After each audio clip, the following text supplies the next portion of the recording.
El módulo que vamos a empezar el día de hoy es el módulo de pediatría. Yo soy el doctor Ricardo Guerrero Canán. Yo me gradué de la Universidad Panamericana, esta universidad famosa por tener el primer lugar en el ENARM. Pero ¿sabes qué? No es, bueno, sí es porque es muy buena, pero más que nada es porque te hacen exámenes todas las semanas. Entonces contestas exámenes fácilmente y sabes qué es lo preguntable en un examen. Yo creo que esa es la clave del éxito en el ENARM para nosotros, que estudiamos ahí. Soy nefrólogo, pediatra del Hospital Infantil de México, Federico Gómez. Estuve ahí 5 años, muy bonitos años, muy rudos. Para quien quiere aprender pediatría es una buena opción, el INP es otra. Pero bueno, finalmente ahí. Y después me quedé con las ganas y decidí hacer neonatología en el Hospital Ángeles de Interlomas. También es una medicina muy, muy interesante, la medicina privada. Pero bueno, ahí está el mail para cualquier duda, aclaración, problema, situación o conflicto. ¿Y qué es lo que vamos a ver? Vamos a empezar desde el momento en el que el pediatra sirve de algo, y esto es cuando nace un bebé. Antes no somos útiles para nada y después de los 18 tampoco. Entonces, ¿qué es lo que debes de saber? Un recién nacido, toda esta aventura de vivir empieza cuando mamá decide expulsarte tanto por arriba o por abajo, y debes de saber cierta estadística, y esta estadística es importante porque es básicamente internacional. Y es internacional porque viene en el manual de reanimación, en las guías estas famosas que han ido sacando y que la literatura mexicana dice, y es que 10% de los recién nacidos van a requerir algún tipo de asistencia al nacimiento. Yo vi programas de National Geographic donde la señora se colgaba de un árbol fuerte porque y pujaba y salía un bebé que caía muy hermosamente en una sabanita medio limpia. A veces caían desechos fecales, pero la realidad es esa. Un bebé no necesita asistencia para hacer una transición, excepto en el 10% de los casos. De este 10%, o sea, el 10%, o sea, el 1% de todos los recién nacidos, van a necesitar medidas complejas. Esto significa reanimación avanzada. ¿Cuándo llamamos avanzada? Cuando después del primer ciclo de ventilación con presión positiva no mejora. ¿De acuerdo? Asfixia. La asfixia es lo que desgraciadamente puede cambiarle la vida a un ser humano. Un ser humano que está en desarrollo y que sobre todo está realizando una de las cosas más difíciles que va a hacer, además del ENARM, en su vida, es la transición. Entonces, la disminución del flujo y sobre todo de la oxigenación cerebral va a causar y va a traer consecuencias que están bien estudiadas que va a dejar secuelas. 19% de las muertes neonatales cada año se le atribuyen únicamente a una mala reanimación. Ok, no una mala reanimación, sino a una asfixia. Yo lo llamaría sinónimo. Pero bueno, utilizando eventualmente estas técnicas de reanimación, se estimó que más de 1 millón de recién nacidos al año van a sobrevivir en las mejores condiciones de haber tenido un destino fatídico. Ahora, ¿qué es un recién nacido? ¿Alguien me quiere contestar? Sí, hablé mucho de recién nacidos, pero ¿qué es?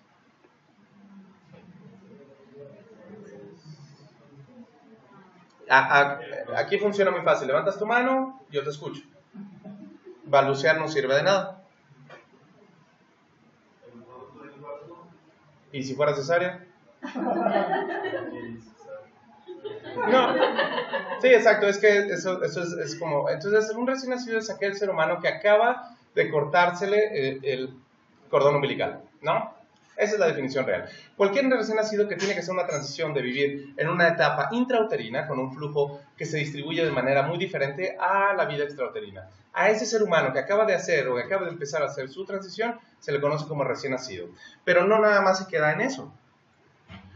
Se le conoce como recién nacido pretérmino al que tiene menos de 37 semanas de gestación estimadas o calculadas.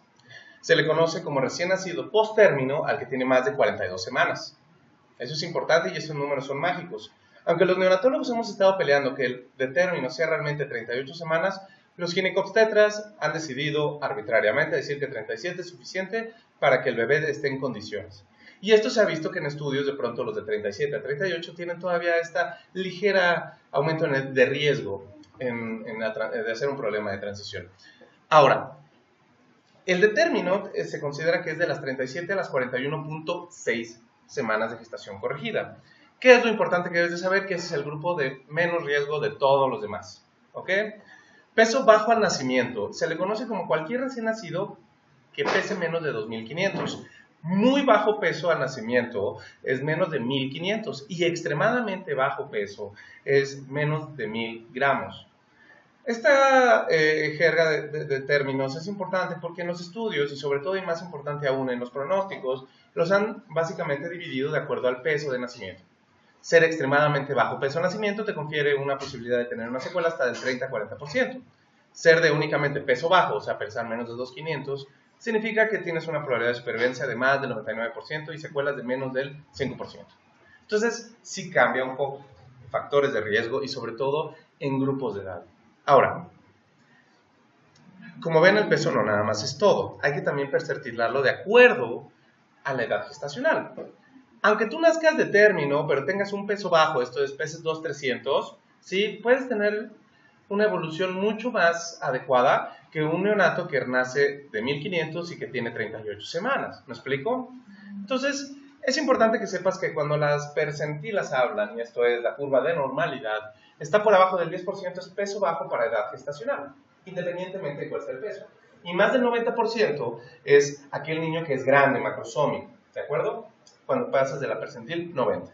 Todo lo que está entre la 10 y la 90 se considera adecuado para edad gestacional. Y por lo menos ya no nos quedamos con la idea de recién nacido. Ahora hay que ponerle nombre, es de término, pretérmino o postérmino. Si es de pretérmino, es peso bajo, muy bajo o extremadamente bajo. Y finalmente, si es adecuado o no es adecuado para edad gestacional. Y todos estos tres factores, aunque nos dicen únicamente, nos van a decir qué niño se puede llegar a morir y qué niño no. ¿De acuerdo? Y como lo vemos en esta tabla, la mortalidad está intrínsecamente relacionada al peso. Vean en qué porcentaje, vamos a decirlo así, se presentan. El 100% de nacimientos de este estudio, que fue bastante grande, que fue en el Reino Unido, aproximadamente el 91% eran de más de 2.500, o sea, no te van a necesitar. Pero de ese porcentaje, 1.5, bueno, más o menos como el 7-8% eran pretérminos de peso bajo, y la mortalidad incrementa, ¿de acuerdo? Fíjate bien cómo nada se murieron 0.8 de los que pesan de más de 2.500 y cómo se murieron 209, ¿de acuerdo? De estos 1.000 nacimientos. Por cada 1.000, ¿sí ven? O sea, es el 20%, es muy alto. Ha cambiado con el tiempo, claro, y por eso te decía, y es una de las cosas que deberías de saber, con el tiempo las cosas cambian y más en medicina. Al principio se morían muchos más de los que se mueren ahora, ¿de acuerdo? Al principio reanimábamos mucho menos de lo que reanimamos ahora. Si yo te preguntara cuál es el límite de viabilidad en México, ¿cuál sería tu respuesta? ¿Cuánto? 750. Ok, ¿y si tiene 31 semanas y pesa 750, no lo reanimas? Entonces no es un límite. ¿Cómo se define aborto en la Ciudad de México? A ver, ¿se acuerdan de las manos? A ver, allá.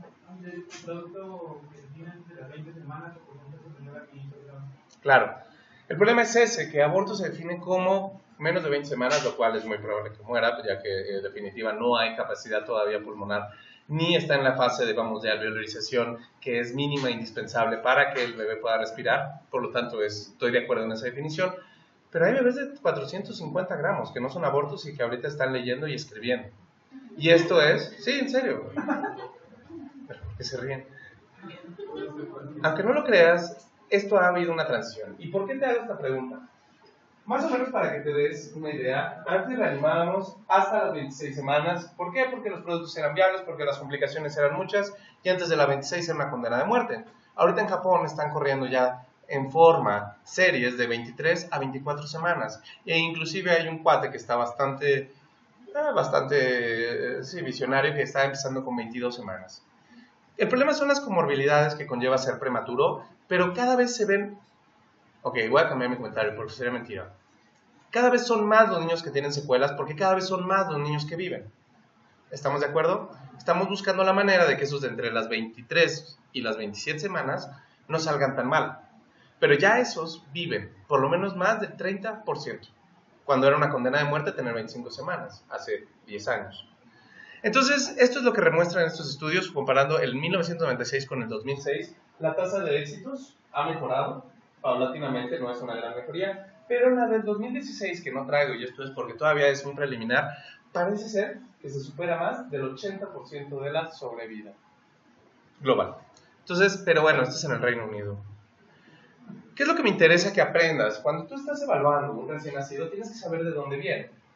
Y por eso es tan importante saber cuál es el cuidado prenatal que ha recibido ese bebé. Para preparar una reanimación neonatal, siempre tienes que estar preparado para lo peor y esa es una regla generalizada. Ahora, para fines del ENARM, las patologías que te van a ir indicando, sobre todo como antecedentes, van a estar relacionadas a que la mamá hizo algo y el bebé tuvo una consecuencia. Te van a embeber en un montón de renglones diciéndote que el bebé lloró, respiró, cambió de color, bla, bla, bla, pero hay un antecedente materno que seguramente es de importancia para la patología que tiene. Y eso es algo que tienes que estar muy pendiente en el ENARM. ¿Qué es lo que me importa? Primero que nada, lo que pueden ponerte es una paciente que tiene un problema estructural diagnosticado en ultrasonido. ¿Cuál es por mucho el más frecuente? El pliegue nucal. ¿Y por qué? Porque ¿qué traduce esto? Síndrome de Down, ¿de acuerdo? Pueden mencionarte que además de esto tiene alteraciones en los huesos, pueden decirte que tiene problemas en los riñones, sobre todo como hidronefrosis, pero realmente significativo es trisomías, ¿de acuerdo? ¿Por qué? Porque eso es algo que ahorita está muy de moda en ver si se abortan o no se abortan. Desgraciadamente en México esta cultura todavía falta migrar, pero realmente un bebé se puede llevar a término y de las mejores condiciones, aún con todo y algunas trisomías. ¿Qué más te importa? Te importa también saber en qué ambiente está desarrollándose, si la mamá tuvo infecciones, si la mamá tuvo un desprendimiento de placenta, si la mamá tuvo alguna condición prenatal tipo una coreamnionitis en forma que pueda predisponer al bebé a una alteración temprana. No es lo mismo que te digan de un parto de 16 horas de evolución sin ninguna complicación y que el bebé tiene dificultad respiratoria a las 2 horas a un parto de una mamá que tiene diabetes, que está con coreamnionitis y que tiene dificultad respiratoria después de una ruptura de 35 horas. ¿Me explico? Uno vas a pensar en una neumonía, en otro vas a pensar en una retención de líquido. Pero todo está en los antecedentes, ni siquiera en el bebé en sí. Los dos van a tener dificultad respiratoria. ¿Qué otra cosa te interesa? Sobre todo saber si tiene malformaciones. ¿Esta cuál sería? Un hermoso onfalocele. Te aseguro que la reanimación de un niño con onfalocele no se le parece al de un niño a término que no tiene comorbilidades o de un niño que tiene síndrome de Pierre-Robin. ¿Alguien sabe qué es eso? De Pierre-Robin o Pierre-Robin, así se escribe. Es un síndrome en el cual el bebé básicamente, o asociación, no se sabe si es síndrome o asociación. ¿Por qué? Porque parece ser que es una cascada de eventos en el que el paciente tiene poco líquido, mete su mentón, el mentón hace retrognatia, que es la primera característica. Al hacer retrognatia, la lengua protruye hacia arriba y hacia adelante, de tal suerte que hace un paladar ojival y además macroglosia. Intubarlos puede resultar un auténtico riesgo. Se te mueren si no lo sabes intubar, y dos, cuando no puedes, mételes una mascarilla laringea. Entonces, desgraciadamente tienes que saber estos pequeños antecedentes que te pueden orillar a hacer algo diferente en la reanimación. ¿Y qué es lo más importante? Saber que cualquier niño en cualquiera de las situaciones puede llegar a requerir una terapia intensiva. Entonces, ¿qué es lo que te van a pedir que sepas en el NARM? ¿Tratar en la terapia intensiva al bebé? No. ¿Qué bebé voy a mandar a la terapia intensiva? ¿Qué bebé está grave y tengo que intubar? ¿Qué bebé está grave y nada más tengo que vigilar con algo más de oxígeno? ¿Cuáles son los problemas y condiciones maternas? Si tú quieres tomarle foto a esta diapositiva, te diría que es una gran idea. ¿Por qué? Porque esto es lo preguntable. Si la mamá tiene diabetes mellitus, lo que te va a dar como factor de riesgo primordialmente, te están tratando de vender un caso o de hipoglicemia neonatal o de policitemia. Parece ser que el hecho de que la mamá tenga grandes cantidades de glucosa descontrolada en el feto, en el bebé, hace que el bebé estimule su páncreas para crear insulina, y esa insulina tiene un efecto transitorio mucho más prolongado porque la función renal del bebé no está del todo desarrollada. Entonces va a dar hipoglicemia, es un factor de crecimiento, acuérdate, el factor de crecimiento similar a la insulina, el growth factor, y que puede estimular también a la eritropoyesis, por lo que puede dar policitemia. Y entre las formas más severas puede dar algo que se llama síndrome de regresión caudal, en la cual el bebé pierde básicamente hace una hipoplasia sacral con mala distribución nerviosa a nivel de las piernas. Esa sería la forma grave, nacen con unas piernas cortas, aplanadas. Y entonces, eso es lo que debes de saber sobre la diabetes mellitus prenatal. El hipertiroidismo. Si la mamá tiene hipertiroidismo, el bebé puede tener o una de dos. Hipertiroidismo porque pasan estos anticuerpos, o en su defecto hipotiroidismo, porque el bebé, desgraciadamente, está recibiendo el mismo tratamiento de propiatil uracilo que la mamá. Entonces, cualquiera de las dos opciones es importante. Si te pone una madre hipertiroidea, ¿qué tratamiento está tomando? ¿De acuerdo? Trombocitopenia autoinmune. Muchas madres durante el embarazo, y esto ya lo verán en el gineco, hacen trombocitopenia. Y esto parece ser que está asociado a un proceso autoinmune no regulado por anticuerpos antiplaquetarios. Tampoco no muy bien estudiados porque no siempre las mamás lo tienen y aún así la tienen, la trombocitopenia. ¿Qué es lo que llama la atención? Hay dos formas de trombocitopenia. Si la mamá no tiene trombocitopenia, pero el bebé tiene trombocitopenia, significa que la mamá es isoinmune en contra de las plaquetas del bebé. Parece ser que mamá y papá tienen un pleito entre algunos antígenos que se expresan en la placenta y que entonces la mamá crea anticuerpos contra ellos y destruye mediante los anticuerpos que pasan la placenta a los del bebé. En este caso se llama trombocitopenia isoinmune. En el caso de que los dos tengan autoinmune, esto es, los dos tienen anticuerpos contra plaquetas y los dos las destruyen. ¿De acuerdo? ¿Sí entendieron esa diferencia? Isoinmune, la mamá tiene plaquetas normales, pasa anticuerpos, el bebé se queda con plaquetas bajas. Autoinmune, los dos tienen plaquetas bajas porque tanto los anticuerpos maternos destruyen las de mamá como las del hijo. ¿Todos de acuerdo? ¿Entendieron la idea? Fácil. Lupus eritematoso sistémico. Paciente con lupus es igual a tiene un bloqueo AB completo. ¿Y cómo se manifiesta un bloqueo AB completo? Bradicardia. Niño que ya recuperaste, que por más que le pones, tiene un bloqueo AB completo. Y es el nodo sinusal va por un lado y el marcapaso, que suelen ser las fibras de Purkinje o el haz de His, lleva un ritmo de 60 a 70. ¿De acuerdo? Ruptura prolongada de membranas. Y esto es, paciente que te digan que tiene más de 18 horas de ruptura de membranas condiciona un riesgo casi 16 veces mayor. Paciente con más de un día de ruptura de membranas tiene un riesgo hasta de 20 a 30 veces mayor de tener sepsis neonatal. Entonces pon mucha atención con el tiempo. Si te dicen que tiene 14 horas, el riesgo sigue siendo mínimo. Existe, claro que existe, del 12%, pero es mínimo. ¿De acuerdo? Abuso de drogas y alcoholismo. Esto es muy importante. Si es una mamá que abusa de las drogas y que además es prostituta, tendrá entonces alguna interferencia con gérmenes de transmisión sexual, herpes, hepatitis B, VIH. Pero si te dicen que nada más toma drogas, y aquí muy particularmente la mamá que consume opioides se pusieron de moda en los 60, después volvieron, y la mamá lo usaba para tranquilizarse, ¿sí? Sobre todo la metadona, entonces el bebé puede tener un síndrome de abstinencia, lo mismo que la mamá que toma alcohol. Pueden tener un cuadro típico, sobre todo de síndrome de alcoholismo fetal, que ahorita veremos. Entonces, abre muy bien los ojos para cuando te den, sí, exacto, que te den básicamente los datos. ¿Cuál sería el diagnóstico clínico de este paciente? ¿Para qué sirven las manos? Sí, ahora todo el mundo y ya nadie quiere hablar. ¿Por qué hacen eso? ¿Qué tiene este paciente? ¡Rápido! Es un Graves neonatal. ¿Me explico? ¿No le ven los ojos?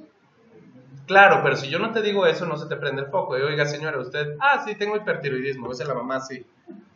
O con gota, ¿me explico? Gota no, goiter es que lo traducí, bocio. Sí, no se traducen igual, ¿verdad? O tiene gota. No, tiene exactamente bocio, ¿ok? Entonces, ¿qué es lo más importante? Que interrogues los antecedentes. ¿Qué tiene este niño? Hipotiroidismo. Mamá, tengo hipotiroidismo y te lo estoy gritando, ¿no? ¿Cuál es la fase típica del hipotiroidismo? Macroglosia, 1. ¿Por qué nadie contesta cuando, o sea, ¿qué tienen miedo a equivocarse? Ictericia, ¿qué otro? Síndrome colestásico sería el término correcto, pero es ictérico, ¿de acuerdo? ¿Qué más? Hipotonía, dan flojera a esos niños. La fase clínica de ser un cretino, se levantan los pliegues, hay hipoplasia nasal. 3, las fontanelas son muy amplias, hay hepatoesplenomegalia ocasionalmente, pero lo más llamativo y todo es que le das la hormona del tiroides y mejoran así, ¿ok? La hormona de tiroides no es necesaria en el embarazo, es necesaria para cuando naces y quieres crecer, ¿de acuerdo? Porque activa el metabolismo y el crecimiento. Pero bueno, factores de riesgo que debes de poner siempre mucha atención son las deficiencias nutricionales en nuestro medio, y esto es más bien consejo médico, no tanto consejo NAR.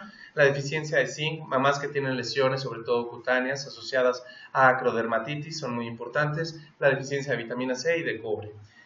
El resto es que fume, que tenga problemas placentarios, sobre todo de insuficiencia, que puede dar un cuadro de restricción. Y finalmente, ¿qué es esto? Claro, y se pensaba que no daba ninguna complicación, porque pues ya ves que se puso de moda hasta que las mamás tomaron una copa de vino un tiempo en los noventas. Pero bueno, el chiste es que sí empezaron a salir niños con macrocefalia, filtrum largo, tienen además estos pliegues epicantales separados y que finalmente da situaciones de retraso mental a largo plazo. ¿De acuerdo? Síndrome alcohólico fetal, lo han preguntado ya varias veces, recuérdalo siempre, ¿ok? Todo el mundo se va con que es una trisomía, pero no. Si nada más es el filtrum, la carita y el retraso mental, es un síndrome alcohólico fetal. Ahora, hay otros medicamentos que te pueden causar dudas, sobre todo en la sala del paritorio. Esto es, nace el bebé y tiene algo raro. Y esto es lo que te van a poner en el NAM. Recibes al bebé de una mamá cuyo nombre no sabes nada. La talidomida es un medicamento que se usó en los 70s y que causaba una complicación muy particular, que se llamaba siringomelia. No, ¿cómo se llamaba? Focomelia, exacto. Melia es de brazos y foco es de coros, ¿no? Las extremidades. Y esto fue un boom porque era uno de los mejores medicamentos para quitar náuseas que salieron en los 70s. Pero pues sí tenía el problema de que sacaba hijos mal formados. Los anticonvulsivantes, la mamá que convulsiona, es peor que convulsione porque eso disminuye el flujo placentario a quitar el anticonvulsivante. Por eso muchas mamás toman durante todo el embarazo carbamazepina o ácido valproico e fenitoína. Pero el que más realmente causa problema es sobre todo la asociación carbamazepina con valproato. ¿De acuerdo? Entonces, son medicamentos que pueden causar algo parecido al síndrome alcohólico fetal y que además dan espectro autista en los pacientes. Están las drogas antitiroideas, principalmente el yodo radiactivo, que es una contraindicación absoluta para la mamá que está, bueno, para las señoras embarazadas. Y 2, el propiatiluracilo. 3, tienes esta situación de los inhibidores, sobre todo el metrotexate, en las mamás que son las que tienen síndrome antifosfolípido, warfarina, y las que tienen lupus, metotrexate. Ambos pueden causar. Y la warfarina causa un cuadro clínico que es bastante frecuente en los que la toman, que es atrofia del nervio óptico, dan problemas sobre todo septales y un rash purpúrico al nacimiento, muy característico. Entonces es como una sí, podría ser una intoxicación por warfarina. Pero bueno, también tienen estas malformaciones. Y las tetraciclinas es muy clásico que las pregunten como ¿qué es lo que causa? Y es hipoplasia, sobre todo de la dentina. ¿De acuerdo? Causa dientes grises porque hay hipoplasia de la dentina. Entonces, ¿no se te olvida la focomelia famosa? Ok. Esta carita es de una señora que tomaba carbamazepina y si te fijas se parece mucho al del síndrome alcohólico fetal. Filtrum largo, pliegues raros en la cara, ¿no? Separados, frentones, ¿de acuerdo? Y bueno, ¿cuáles son las dos grandes condiciones fetales que pueden alterar realmente la transición? Uno, y esto es importante, el paciente que tiene un retraso en el crecimiento uterino, nosotros sabemos que puede ser al principio y ser algo simétrico, o sea que se fue dando poco a poco desde el principio, o puede ser asimétrico, que es algo que iba creciendo bien el bebé, pero al final no alcanzó el peso porque hubo alguna alteración. ¿De acuerdo? La cascada de eventos desafortunados empieza cuando el bebé cae por abajo de las perspectivas para el peso y edad gestacional corregidas. Entonces, ¿qué es lo que pasa? Básicamente, al principio, el paciente va a reducir su velocidad de crecimiento. Si te está llegando menos flujo, menos nutriente, primero detén el crecimiento, necesitas mantener el metabolismo. Entonces, ¿qué empieza a hacer? A redistribuir el flujo. Esto va a causar que haya una mala perfusión renal, por lo consecuente va a haber una disminución en la producción de orina. Al disminuir la orina, ¿qué va a pasar? Va a haber algo que se llama oligohidramios. El famoso oligohidramios es un marcador de alteración de flujo placentario por esa razón. Después le continúa lo que es estas alteraciones en los flujos, sobre todo retrógrados, a nivel diastólico. ¿Por qué? Porque el bebé tiene que presionar más, pero sobre todo tiene que relajar más para que llegue más flujo. Y empieza a ver este flujo retrógrado, anterógrado, que finalmente es retrógrado porque se ve así la imagen en el Doppler, pero que es retrógrado porque finalmente la idea es que siga perfundiendo. Lo que va a ocasionar al final de todo esto es que el bebé empiece a reducir sus movimientos, tanto de respiración, y esto es un mecanismo de defensa, y por lo cual los bebés cuando nacen lo primero que hacen es apnea, y finalmente va a alterar sobre todo el flujo coronario y el cerebral. Esto es lo que va a dar como resultado, si no se trata a tiempo, una muerte intrauterina o un daño hipóxico isquémico al nacimiento. Sobre todo cuando ya la placenta empieza a sufrir más por las contracciones. Y la otra situación generalmente asociada a problemas es el hecho de que sean un embarazo gemelar. Pueden ser 2, 3, 4. El chiste es ver, uno, si es dicoriónico, esto es que tiene dos placentas, o si únicamente comparten una. ¿Cuál es el riesgo de que solo sea una placenta? Que pueda haber algo que se llama síndrome de transfusión feto-fetal. ¿Y cómo se manifiesta? Un bebé grande, un bebé pequeño, un bebé con anemia, un bebé con policitemia, un bebé hipoglicémico, un bebé hiperglicémico. ¿De acuerdo? Esto es importante que lo entiendan porque son factores de riesgo que te van a ir diciendo qué le debo de buscar. Vamos a poner un ejemplo, bebé producto de un embarazo gemelar, es el gemelo 2, que tiene una discordancia de más del 20%, esto es, el hermanito pesó 3 kilos, él pesó 1,8 kg. De pronto estás en la cuna y se pone mal. ¿Cuáles son los factores de riesgo que tiene este paciente? Problemas desde temperatura. ¿Por qué? Porque se pudo haber enfriado, no tiene suficiente grasa magra, hipoglicemia, anemia, problemas sobre todo asociados al bajo flujo crónico, ¿de acuerdo? Hipocalcemia, hipomagnesemia. Entonces, son pacientes que hay que tener cuidado y que sobre todo hay que tener en cuenta a la hora de valorar el riesgo. Los pacientes que tienen restricción tienden a ser dos situaciones, hipoglicemia, policitemia e hipocalcemia, esto es bajo flujo de calcio, o en su defecto, los pacientes pueden tener, en el caso de ser embarazos múltiples, malformaciones congénitas asociadas a la mecánica, ¿no? Lo que le estuviera aplastando el otro. Ahora, estas cosas son importantes, pero realmente todo te pone en riesgo de que haya una encefalopatía hipóxico-isquémica, como la hemorragia, la utilización de forceps predispone a trauma obstétrico, la presentación pélvica puede tener una importante, sobre todo en el riesgo de la displasia del desarrollo de cadera. A una niña que ha tenido parto pélvico o que estaba en presentación pélvica, por ley prácticamente el 60% puede tener algo de displasia, entonces se le debe de hacer un ultrasonido a los 2 meses. Distocia de hombros, evidentemente para fracturas. La presencia de líquido meconial era importante y es importante para que tú diagnostiques algo que se llama síndrome de aspiración de meconio. Y la necesidad, evidentemente, de una reanimación prolongada predispone a una parálisis cerebral infantil ya crónica. Y cuando naces, algo pasa. Cambia radicalmente la forma en que redistribuyes tus flujos y es ahí donde empieza el trabajo del pediatra. El flujo sanguíneo, sobre todo pulmonar, viene de la placenta precisamente por lo que es la vena pulmonar.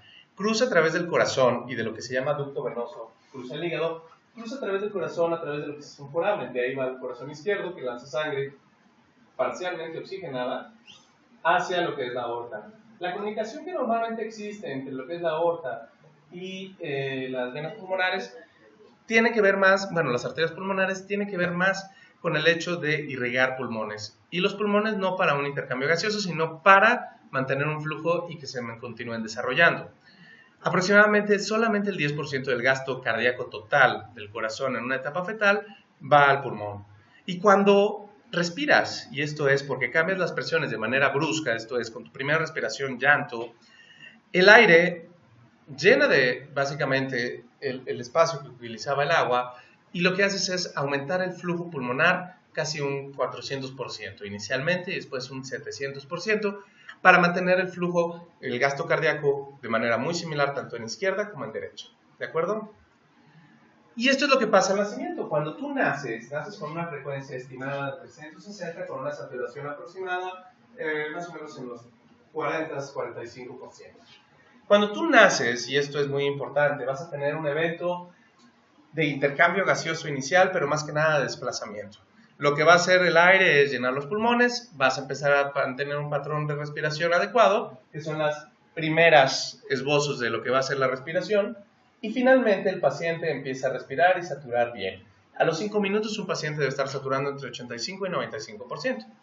Vamos a pensar en el caso muy particular de que exista algo que se llama asfixia, esto es, o un mal ginecólogo. Sí, es la verdad. Y vamos a pensar que el paciente estaba bien y sus primeras respiraciones no las dio afuera porque la estimulación fue tal que fue adentro, en la pancita de mamá. Entonces, ¿qué pasó? Que de pronto la saturación nunca aumentó, se mantuvo baja, la frecuencia cardíaca empieza a disminuir porque el flujo sanguíneo, sobre todo a nivel coronario y sobre todo la oxigenación empieza a disminuir y la saturación se mantiene baja. El paciente empieza a hacer lo que es una vasoconstricción inicial, por eso aumenta un poco la presión arterial, pero después empieza a caer también la presión arterial. Y lo que empieza es algo que se llama apnea. Si el paciente en ese momento se le ocurre salir de la panza de mamá, entonces el pediatra lo que va a hacer inmediatamente es administrar oxígeno de alguna u otra manera, o el paciente va a reaccionar y va a llorar. Y con las primeras respiraciones va a mejorar ese estado en el cual va a salir de esa apnea primaria. Pero si el paciente pasa la apnea primaria también dentro de la panza de mamá o en la transición entre que sale, va a caer en algo que se llama apnea secundaria y el paciente va a dejar de respirar indefinidamente. Y esto es por ya compromiso del flujo cerebral. Al tú mantener esta apnea secundaria, si tú no haces algo para restablecer la oxigenación tisular, el pH se va a ir cada vez disminuyendo más, la presión parcial de oxígeno va a disminuir y sobre todo la presión parcial de CO2 va a empezar a incrementar, lo que va a empeorar el cuadro, sobre todo de apnea. Si tú en ese momento agarras tu bolsa mascarilla autoinflable o tu Neopuff y le empiezas a administrar presión positiva para mantener estas respiraciones de la manera más regular, lo que vas a estimular es al centro respiratorio funcionar, a mejorar la perfusión y sobre todo el ritmo cardíaco. Y esa es la mejor manera de saber que tu resucitación está funcionando. La frecuencia cardíaca va a ir en aumento. ¿Cuál es el marcador de que tu bebé está siendo oxigenado de manera correcta con tu bolsa mascarilla? La frecuencia cardíaca. Lo que le sigue también es un aumento de la presión, sobre todo arterial, y la mejoría en los gases. ¿De acuerdo? Ya cuando el paciente empieza a respirar solo, hay un flujo cerebral y cardíaco normal, el paciente lo va a lograr hacer de su transición completamente solo. Pregunta de NARM, primera pregunta grande de NARM. Hay gente que no sabe que existen estas estructuras, hay gente que sí sabe que existen, pero no sabe cuándo se cierran. ¿Y qué crees que te preguntan? Exacto, no para qué funcionan, porque asumen que eso ya lo sabes desde embriología. Lo que van a saber es a ver si es cierto que te acuerdas cuándo se cierran. Entonces, agujero oval. La fosa oval es esta comunicación en el septum interauricular que básicamente se cierra, puede cerrarse inclusive hasta 5 años después. Lo más frecuente es que sea varias semanas y sobre todo al año de edad se cierran el 80%.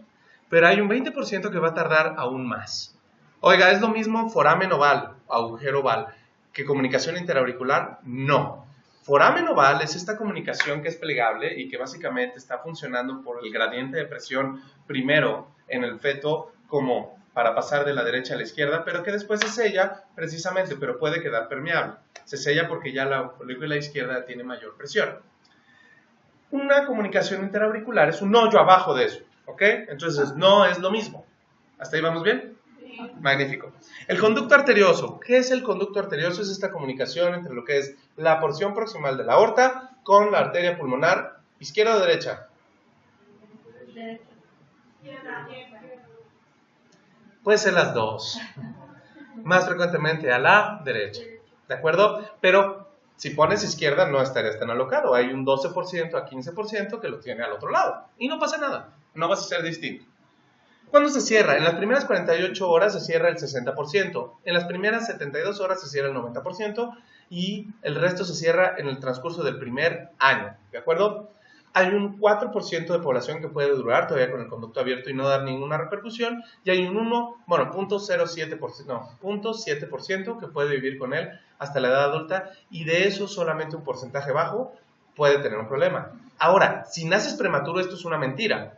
Si naces prematuro, 40% se le queda abierto y eso puede condicionar a que tengas la hemodinamia de un feto, pero ya en una cuna de calor radiante.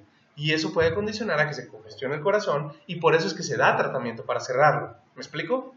Cambia un poquito el approach. El conducto venoso es una comunicación entre lo que es la vena umbilical y la cava inferior. Y este conducto se suele cerrar a los 2 meses. La mayor parte se cierra en las primeras horas de vida, pero en los 2 primeros meses se cierra y deja un ligamento que es el venoso anterior. Las arterias umbilicales, evidentemente, se van cerrando a los 90 segundos, ¿de acuerdo? Y aquí hay una cosa importante. Las arterias umbilicales, si bien dejan de latir y dejan de funcionar a nivel proximal, esto es, el cordón umbilical a su entrada, pueden seguir latiendo hasta 2 o 3 meses. Lo normal es que no haya mayor situación ni conflicto, si eso se permanece, pero sí puede haber problemas, sobre todo en pacientes que tienen cortocircuitos grandes. Lo mismo con las venas, con la vena pulmonar.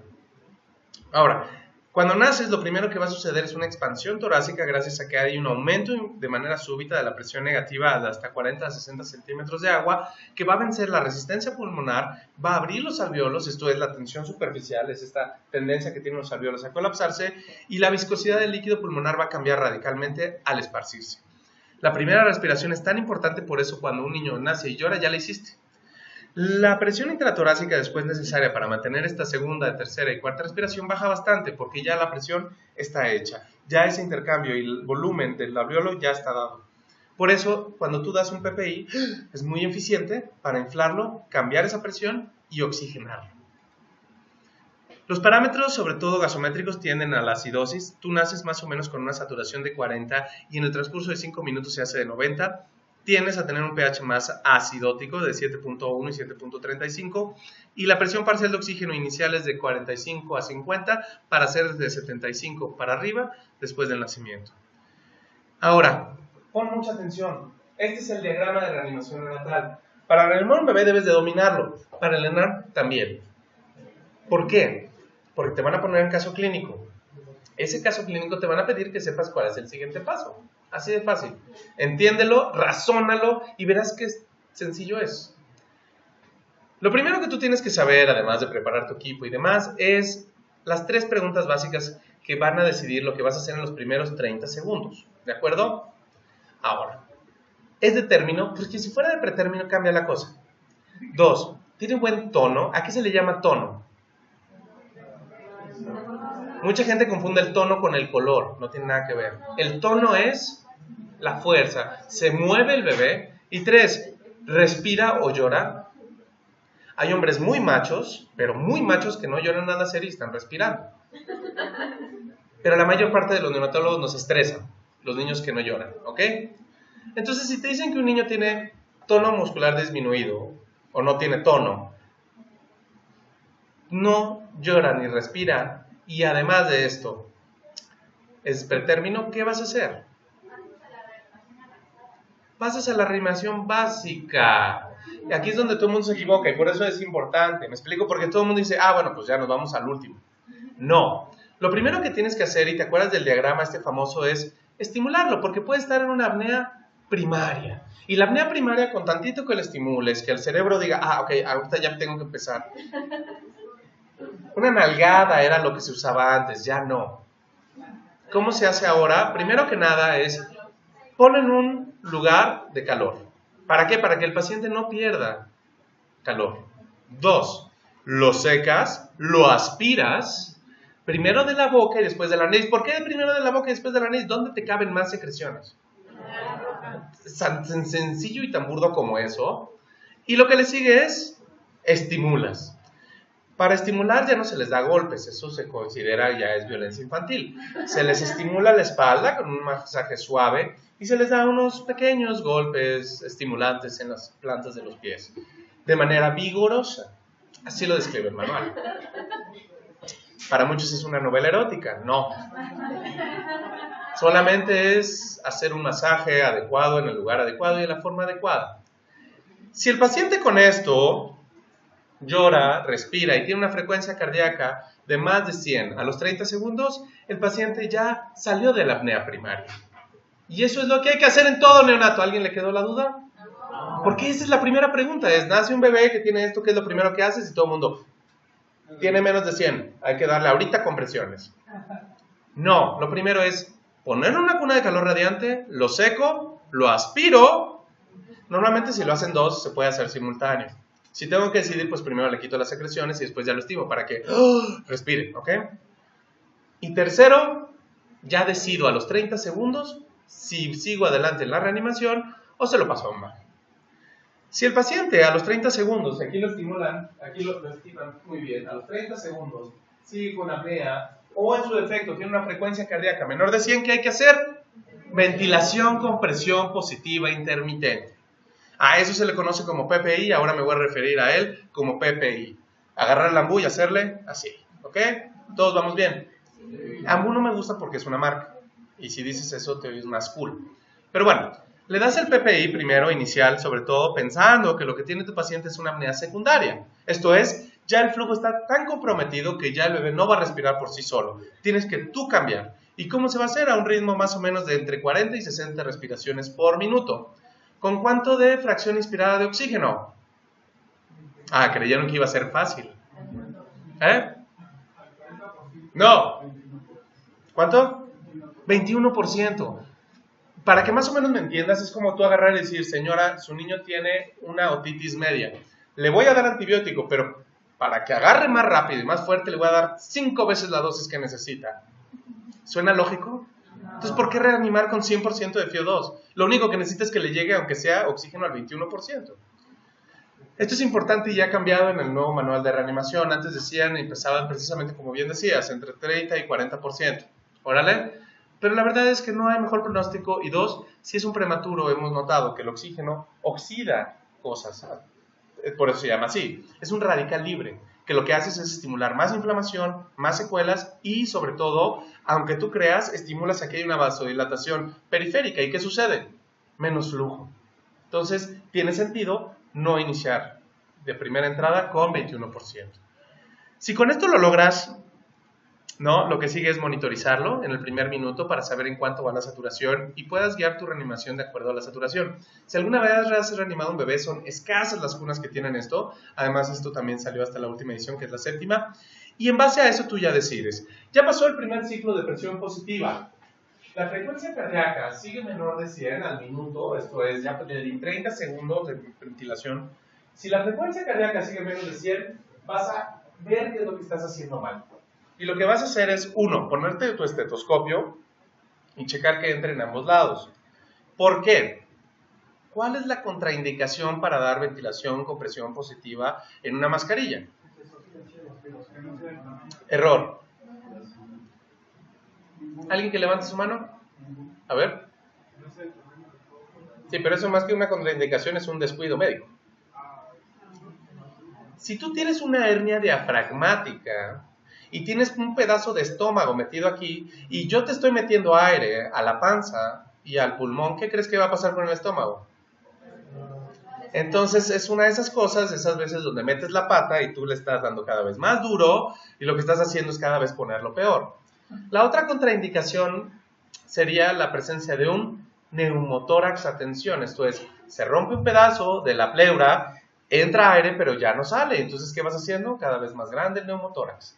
Si tú pones el estetoscopio y lo que oyes son ruidos intestinales o no oyes que entra aire, significa que tiene un neumotórax o una hernia diafragmática. ¿Y qué vas a hacer en ese momento? Agarras un laringoscopio y le metes el tubo en la tráquea. Si sigues sin oír ruidos, entonces ¿qué haces? Le pones un minisello. Un minisello es básicamente una jeringa que va aquí, y la haces y conectas a un sello de agua. En lo que ya si es necesario le pones una sonda, pero por lo menos le salvaste la vida en ese momento. Ahora, ya le diste un minuto, la frecuencia cardíaca sigue menos de 100, lo que sigue es que reposiciones tu mascarilla, abras la boca, aspires secreciones y valores otros 30 segundos del mismo PPI. Si a los 30 segundos sigues con una frecuencia que se encuentra entre 60 y 100, vas a dar más PPI. Si encuentras una frecuencia menor de 60, ¿qué vas a hacer? Compresiones cardíacas, ¿de acuerdo? Las compresiones hay dos técnicas, ya ahorita la de 2 dedos, bendito sea Dios, alguien escuchó las súplicas de todos y dijeron, ¿no sienten que esto está mal? Como que no es anatómico, es incómodo, no es útil, ¿no? Entonces ya hicieron la de 2 manos. De todas maneras, se da más o menos en un ritmo. ¿Cuánto es el latido normal de un neonato? El mínimo indispensable para que te gradúes y tengas tu certificado de reanimación neonatal es 100. Pero si lo das a 120 no está mal. Y tienes que ir coordinando la ventilación con la compresión, ¿de acuerdo? Más o menos vas a dar entre 20 y 40 respiraciones con 120 latidos por minuto, ¿de acuerdo? 1, 2, 3, ventilo I, 1, 2, 3, ventilo I, ¿ok? Te requiere un poquito de práctica, pero ahí vas. ¿Qué es lo importante que debes de saber? El bebé que va bien, ¿no? Tienes que tomarle la saturación. Vamos a pensar que ya salió del problema y lo que tienes es, le pones tu monitor, le ves la coloración, ¿no? Y al minuto tiene una saturación entre 60 y 65%. Esto es lo normal, ¿de acuerdo? Vamos a pensar en un bebé que a los 4 minutos tiene un 50% de saturación. No es normal. ¿Qué le vas a hacer a este bebé que está respirando pero que su saturación no es la adecuada? le pones oxígeno. ¿Al cuánto por ciento? Al 30%. ¿Me explico? Este es el bebé que está llorando, que ya salió de la apnea, pero que todavía le cuesta trabajo. A este le vas a poner oxígeno. ¿De acuerdo? Al niño que ya después de que empezaste las compresiones no mejoró, sigues con datos, y estos suelen ser niños que tienen o anemia grave o que tienen una asfixia realmente ya irreversible en un daño bastante complicado, lo que sigue es ponerles adrenalina en una dosis que puede ser o intratraqueal o intravenosa, ya con un catéter, que se da de 0.1 a 0.3 miligramos por kilo por dosis y cada 3 minutos. ¿Ok? ¿Qué es lo que quiero que recuerden? ¿Qué hacer? Lo primero son los pasos iniciales. En los 30 primeros segundos decides qué vas a hacer. Si el bebé está llorando, tiene buen tono y tiene más de 100 de cardíaca, lo único que hay que hacer es a su mamá. Si el bebé ves que no está todavía de buena coloración y no lleva el ritmo de empezar en 60 y acabar en 80, 85 a los 5 minutos, entonces ponle oxígeno. Si el bebé no respira, tiene frecuencia cardíaca menor de 100 al minuto, perdón, a los 30 segundos le das presión positiva. ¿De acuerdo? Ya sabes cuáles son las dos contraindicaciones. Entonces en el ENAM te van a poner, le diste presión positiva y no escuchas ruidos de un lado, ¿qué es lo más probable? Y entonces tú vas a decir, pues que tenga esto. O te pueden decir cuál es la siguiente conducta. Y tú no vas a decir, voy a seguirle dando hasta que me canse. ¿Ok? Intubar puede ser un reto. Y de hecho el paciente que nace con meconio, ya lo veremos más adelante, antes, y esto es para la sexta, quinta y cuarta edición, si el bebé nacía no vigoroso y tenía tinción de meconio, lo primero que hacías era una laringoscopía y con una sonda de 8 a 12 French aspirabas la mayor cantidad de meconio, con el fin de que él al primer llanto no se embutiera todo eso. Eso en la séptima ya cambió. Ya es una gran mentira. Se han dado cuenta que matamos más niños con laringoscopías que con meconio. Entonces, si el bebé nace o no vigoroso, el primer paso es presión positiva. No tienes que esperarte, lo secas, lo estimulas, lo aspiras y en ese momento le empieza su presión positiva. Eso salva más cerebros que tratar 4 minutos de estarle metiendo, lavando y haciendo y después ahora sí, dar. ¿De acuerdo? Eso cambió radicalmente en esta última versión. Los dispositivos para dar, precisamente esta es la bolsa mascarilla autoinflable, es con la que das presión positiva. Hay pacientes a los que les puedes poner oxígeno indirecto o únicamente la aspiración, o sea, aspirar oxígeno. El paciente que ya lleva y ya llega a las últimas consecuencias, acuérdate que después del segundo ciclo tienes que intubarlo. ¿Por qué? Porque es más fácil manejar la vía aérea. Y 3, cuando vas a intubar, más bien, antes de iniciar compresiones, lo ideal es intubarlo para que puedas mantener ese ritmo. ¿De acuerdo? Apgar. ¿Quién es ella? Apgar, pues sí. Vulgarmente conocida como Vicky o Virginia Apgar, hizo un score que básicamente hoy recordarás y probablemente la siguiente generación de médicos recordarán, porque te dice qué tan cerca o qué tan mal le fue al bebé para convertirse en un alguien útil a la sociedad. Entonces, ¿qué es lo que quería ella? Ella quería publicar sus casos de cómo les iba con la anestesia materna y dijo, bueno, pero tengo que ponerle un score y lo que tengo que hacer es para ver cómo le va al niño en los primeros minutos de vida. Y entonces al minuto se hace un score, a los 5 minutos se hace otro y a los 10 minutos y cada 5 si el bebé no ha mejorado de 6. ¿De acuerdo? ¿Qué significa que tengas, y esto para los papás a veces es difícil de entender, ¿cuánto sacó mi hijo? 5, 6. Igual que tú en la escuela. No, no tiene nada que ver. Sí, es igual de burro que tú. ¡Wow! No, y saca 9, 9 y ya, ese es mi hijo. Y mira desde cuándo saca buenas calificaciones. No, es un factor predictivo, pronóstico. Si tú tienes un score menos de 3 a los 5 minutos, significa que es un alto riesgo de que el paciente haya sufrido asfixia perinatal severa. ¿Qué significa esto? Que cuando un paciente tiene más de 7 en el Apgar, no hay problema, es esperado. Muchos dicen que el Apgar al minuto es del ginecólogo y el Apgar a los 5 minutos es del neonatólogo. Tiene sentido, porque es que también respondió a la reanimación, ¿de acuerdo? Pero más que todo es pronóstico para saber el daño hipóxico isquémico que puede quedar. Asfixia perinatal cambió en los últimos 10 años desde que se introdujo la hipotermia. Y de hecho uno de los criterios para meter a hipotermia es cuando el paciente tiene menos de 3 a los 5 minutos o menos de 6 a los 10 minutos. Porque eso ya te habla de una encefalopatía hipóxico-isquémica. Entonces, ¿para qué demonios sirve el Apgar? Factor predictivo, sobre todo de reanimación, secuelas, y a largo plazo se ha demostrado que a los 2 años un paciente que tuvo un Apgar bajo va a tener mucho mayor riesgo de desarrollo anómalo. Y 2, para saber si lo meto hipotermia o no. Así de fácil. Oiga, pero ¿no es la calificación de la escuela? No. Ahora, si eres neonatólogo, y esto te lo doy como consejo, siempre dale una buena calificación al gineco que te mandó a su paciente. Sea agradecido. Se oye mejor tener un niño con 9.9 que con 5.7. Y tienen el mismo pronóstico. Ahora, ¿qué es lo que debes de recordar para el ENARM? ¿Te acuerdas de esta tablita? Apréndete para el ENARM. Sí, la verdad es bastante sonsa y si lo haces diario ni siquiera tienes que recordarla porque ya tú le das esa hoja de buen cubero. Pero si no lo haces diario y te ponen el ENARM, es un niño que al minuto tiene latidos de más de 100. Solo tiene muecas, algunos movimientos y la extremidad es azules, pero su respiración es fuerte. ¿Cuánto tiene de Apgar? Ah, ¿verdad? Bueno, o sea, es como un... pues sí, exacto, te estoy diciendo que tiene 2 más 2 son 4, más 3 son 7. Pero si no te la sabes al dedo, acabas de perder un... Ahora, si te digo, el niño no ha latido, no respira, no responde a estímulos, está flácido y tiene todo el cuerpo azul, no es difícil. Pero si te digo que tiene algunos movimientos, ya se convierte en uno. Y tú tienes que recordarlo. ¿Me explico? Es una tablita realmente de lógica y de concepto. No te la tienes que aprender, tienes que entenderla y seguro lo sabrás. Apréndetela para el ENARM. Siguiente diapositiva. Primer caso clínico y es muy rápido y nada más quiero que se imaginen cómo son los casos del ENARM en reanimación. Un bebé de 36.5 semanas de gestación por fecha de última regla. Es producto de la gesta 3, parto 1. ¿Ok?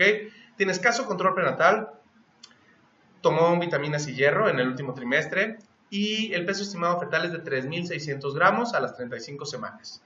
Presión arterial bien, él inició con un trabajo de parto que básicamente tuvo una ruptura de 16 horas de evolución, pero el líquido no estaba fétido y estaba bastante clarito. Ingresa a la sala de expulsión ya en tercer plano y es extraído con maniobras avanzadas con forceps a la exploración inicial con escaso esfuerzo respiratorio, sin movimientos espontáneos y frecuencia cardíaca menor de 100 a los 30 segundos. Si no hubieras tenido esta clase, no sabrías qué hacer, pero ahora sí lo sabes. ¿Qué factores de riesgo encuentras? Mamá descuidada, ¿estamos de acuerdo? Edad gestacional, es pretérmino. ¿Y el peso no te llama la atención? O sea, pesa lo que pesaría un niño de 42 semanas. Entonces, ¿qué demonios? Es un bebé macrosómico con mamá descuidada. Y que tiene además que lo obstruyeron por forceps. Lo sacaron por forceps porque seguro estaba bien grandote el chamaco. ¿Me explico? Entonces tiene criterios y, vamos, factores de riesgo para asfixiarse. A los 30 segundos, yo ya soy el neonatólogo, lo tengo en mi mesa, veo que no respira, no llora, es pretérmino. Ya respondí las 3 primeras preguntas. ¿Qué le hago? Este no es tan grande, pero es básicamente como te lo dan. ¿Cuáles son las medidas iniciales de reanimación? A ver. ¿Se acuerdan de las manos? Es la 4ª vez que lo digo. Manos. Alguien que diga, yo me aviento. Si te equivocas, lo peor que puede pasar es que aprendas algo. Así que no importa. A ver, ¿cuáles son las principales medidas de reanimación que se deben aplicar en cualquier recién nacido? La opción A, colocar en cuna de calor radiante, aspirar secreciones con perilla y expresión. Fácil, ¿no? Magnífico. La que sigue. Si posterior a la realización de medidas de reanimación inicial, el paciente persiste con escaso esfuerzo respiratorio, frecuencia cardíaca menor de 100, ¿qué hay que hacer? ¿Quién dice yo? ¿Quién se equivoca? Ándale. ¿Se debe iniciar masaje cardíaco con ventilación positiva? No. La C, se debe dar ventilación con bolsa de mascarilla autoinflable. Totalmente hecha para que te equivoques esa pregunta. ¿Me explico? Claro, porque dices, está grave, hay que iniciarle todo ahorita. Claro, por eso es importante que te sepas el nomograma, está fácil. ¿Cuál de las siguientes sería una contraindicación absoluta para reanimar al paciente con bolsa de mascarilla autoinflable? ¿Quién levanta su mano? Si te equivocas no importa. La C, ¿qué? Hernia diafragmática. Oigan, pero neumotórax espontáneo sí, pero tiene que ser a presión y 2, no es una contraindicación absoluta, es parcial, porque tú le pones el sello y lo puedes seguir ventilando. ¿De acuerdo? ¿Cuál es la saturación de oxígeno preductal? Porque esto es importante. Si tú tomas una saturación postductal, o sea, dices después de que pasa, sobre todo lo que es el tronco brachiocefálico, ya la sangre se mezcla con la desoxigenada que pasa del pulmón. Entonces, la preductal únicamente la vas a encontrar en la mano derecha. Y por eso es importante que sea la que tú vigiles. ¿Dónde se pone el saturómetro en el neonato que acaba de nacer? ¿Todos levantan su mano derecha? ¿No se les va a olvidar? ¿A quién levantó a la izquierda? No, por Dios, derecha. Aunque sea zurdo, no cambia, es derecha. ¿Cuál es la saturación normal a los 5 minutos? ¿Quién dice yo? ¿Quién dice yo? Ya lo olvidé. ¿Cuánto? 85. Oigan, esta pregunta es de 80 a 85. A mí me dijo que es de 80 a 85. Bienvenido al ENARM.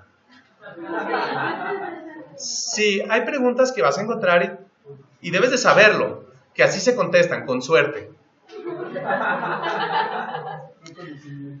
Y se llaman preguntas rojas, y te voy a ser bien franco, las hicieron porque empezaron a copiar el examen. ¿Te acuerdas? Hace unos años salieron videos donde la gente los compraba. Bueno, existen preguntas donde una o más pueden ser respuestas. El que tú tengas todas las respuestas buenas te hace que copiaste. No puedes tener tanta suerte. ¿Estás de acuerdo?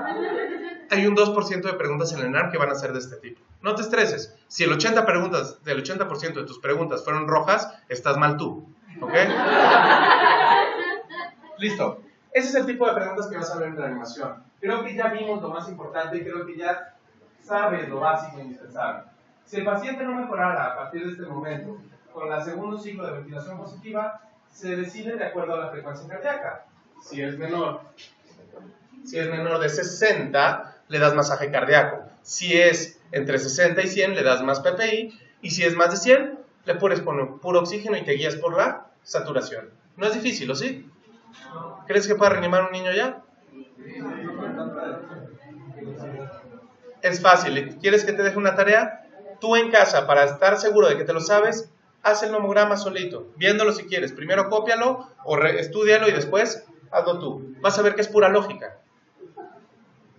El síndrome de adaptación pulmonar. Este síndrome no existe. ¿Pero qué pasa? Que lo preguntan.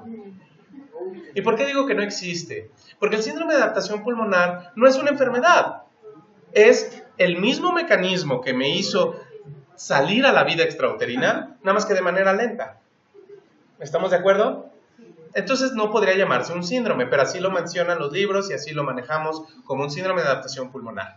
¿Qué es lo importante? Los cambios que pasan en el nacimiento son producto de que tu feto estás desarrollándote continuamente. El pulmón es una de esas cosas que se tiene que desarrollar para que puedas vivir, ya que sin oxígeno, a excepción de lo que dice un cuate que está ahorita, uno en Gales y uno en Estados Unidos, que están haciendo una placenta biónica. Placenta biónica, pónganlo. Así como en Facebook te salen así como noticias de, ¿sabes? De ahora el pasito perrón y cosas así. Bueno, vete a la revista Nature y ahí está. Sí, exacto. Acaban de publicar probablemente lo que va a ser las 2 ovejas que han vivido in vitro desde que se conciben. Bueno, no desde que se conciben, desde que ya tienen material trofoblástico suficiente hasta el término. Eso es algo muy grande. Es el inicio de Matrix.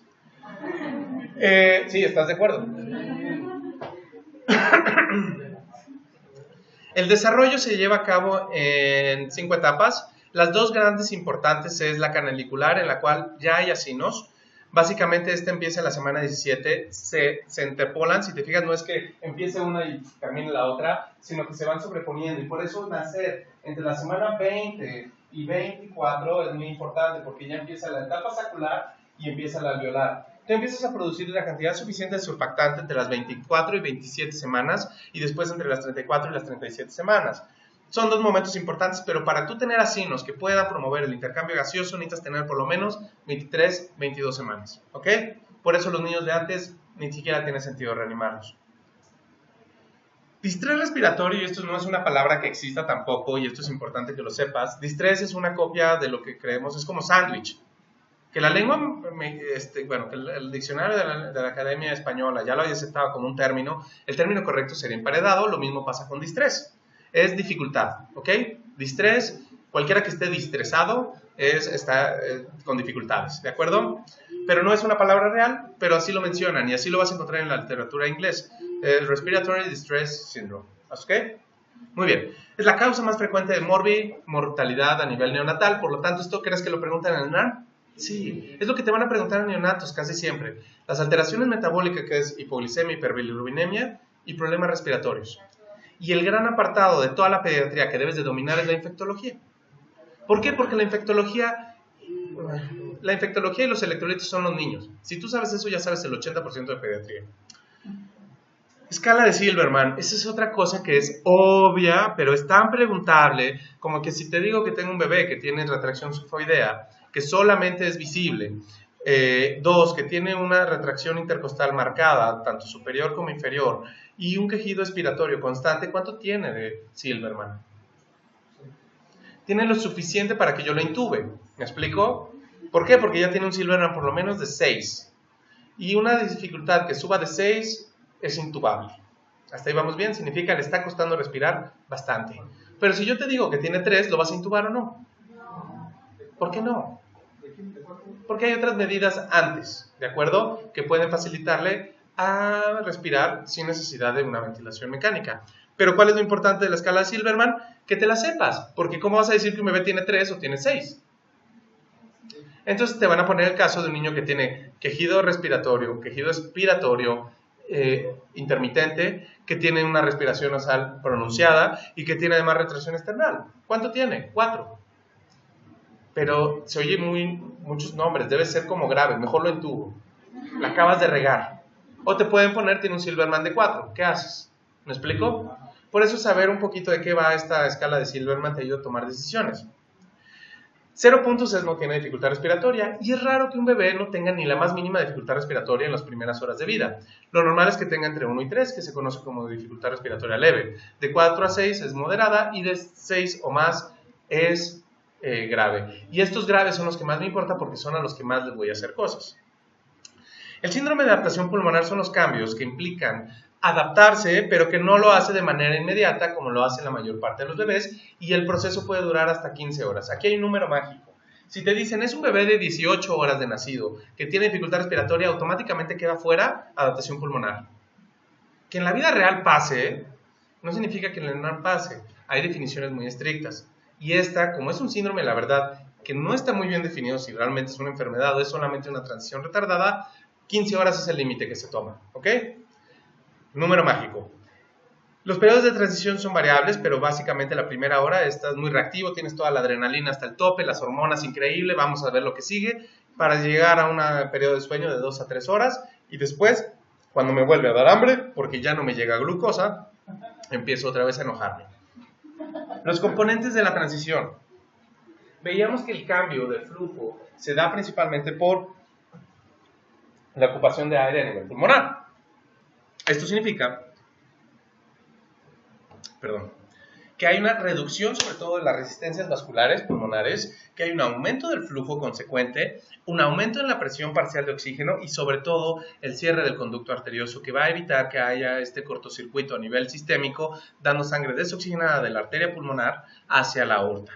Con esto vamos a lograr una eliminación del líquido remanente, que es vía linfáticos. Se pensaba mucho que el hecho de pasar a través del canal de parto era importante, pero no. Realmente lo importante es que hagas este switch a nivel epitelial de los bronquios, alvéolos, en la que en lugar de secretar líquido pulmonar, empieces a reabsorber y que tengas un adecuado flujo sanguíneo a nivel pulmonar, lo que va a hacer que tengas una transición inmediata o tardía. El síndrome de mala adaptación pulmonar, porque ese tendría que ser el término correcto, es cuando los niños no tienen una frecuencia respiratoria elevada, tienen una dificultad leve y sobre todo son obtenidos por cesáreas porque finalmente creemos que la preparación en el trabajo de parto es vital para que esta transición sea inmediata. Son niños que tienen o prematurez o que tienen un parto inducido, que la mamá tuvo algún antecedente como ser diabética o que tuvieron una asfixia perinatal, porque todos estos procesos cambian por la presencia de radicales libres, por la presencia de muerte celular, por la presencia sobre todo de la secreción endotelial de óxido nítrico que hace que no se cierren los vasos, nuevamente el flujo como debe y pueden cursar con hipertensión pulmonar persistente. La hipoxia y la acidosis y la hipotermia son situaciones que pasan sobre todo en un periodo expulsivo prolongado y esto es algo que debes de saber, empeora todo el cuadro. Un niño que se cae en hipotermia puede chocarse y puede chocarse porque aumentan las resistencias, pero sobre todo el consumo de glucosa se hace máximo y se hace de un momento a otro. Finalmente tú tomas la grasa magra para producir calor, pero eso infiere o requiere de un gran trabajo metabólico. Y donde se te acaban esas reservas siendo un pequeño restringido, caes en un estado de hipoenergía. Y esta hipoenergía hace que caigas en hipoxemia, tengas estos mismos cambios vasculares cerebrales y entonces caigas en hipoxia. Los signos vitales normales, estos apréndetelos, deberías ya de sabértelos, pero 40-60 es lo normal de respiratoria, la presión arterial es de acuerdo a la edad gestacional, la frecuencia cardíaca mínima debe estar por lo menos arriba de 100, hay algunos autores que mencionan abajo de 80 ya es paradicardia, pero para que lo tengas en cuenta, y la temperatura rectal ideal está entre 36,5 y 37,5, un poquito mayor que la del adulto. Estos síndrome de adaptación pulmonar, lo cabal de que debes de saber de esto es 1. Remite entre 8 y 12 horas. Normalmente no dura más allá de 15. Suele ser una dificultad respiratoria leve y suele presentarse con acroceanosis y en su defecto suele ser un pequeño que está entre las 34 y las 37 semanas. Esa es la típica clave. Ahora, ¿qué vas a encontrar en la radiografía de tórax? Aquí lo único que puedes llegar a encontrar es algo de aumento en la trama vascular, el líquido reabsorbiéndose y algo de acidosis respiratoria, porque finalmente por eso no se da el intercambio. La taquipnea transitoria del recién nacido, ya lo veremos ahorita, es uno de los diagnósticos diferenciales. Si maladaptación pulmonar, además de eso, se acompaña en la radiografía de hiperaeración y taquipnea, entonces estás viendo líquido pulmonar retenido que se va a tardar en reabsorber hasta 72 horas. Y en ese momento que pasa las 16 horas y no hay mejoría, se convierte en taquipnea transitoria del recién nacido. El distrés respiratorio del tipo 1, la enfermedad por deficiencia de surfactante, es más típico en prematuros, en hijos de madre diabética o en pacientes que tienen neumonía por estreptococo B del grupo B. El famoso agalactae. Alteraciones metabólicas, incluyendo la acidosis metabólica o alteraciones de temperatura, pueden dar un cuadro clínico de dificultad respiratoria que mejora con el calor local o, en su efecto, con la corrección únicamente de los flujos, con hidratación. El ambiente térmico neutro es vital, la oxigenoterapia únicamente para mantener una saturación arriba del 90% o arriba del 88%, que sería el término adecuado, y la vía oral sobre todo para mantener. Si no puede respirar, está con dificultad entre 3 y 4, lo ideal es canalizarlo. Y eso es lo que nos lleva a la siguiente tema.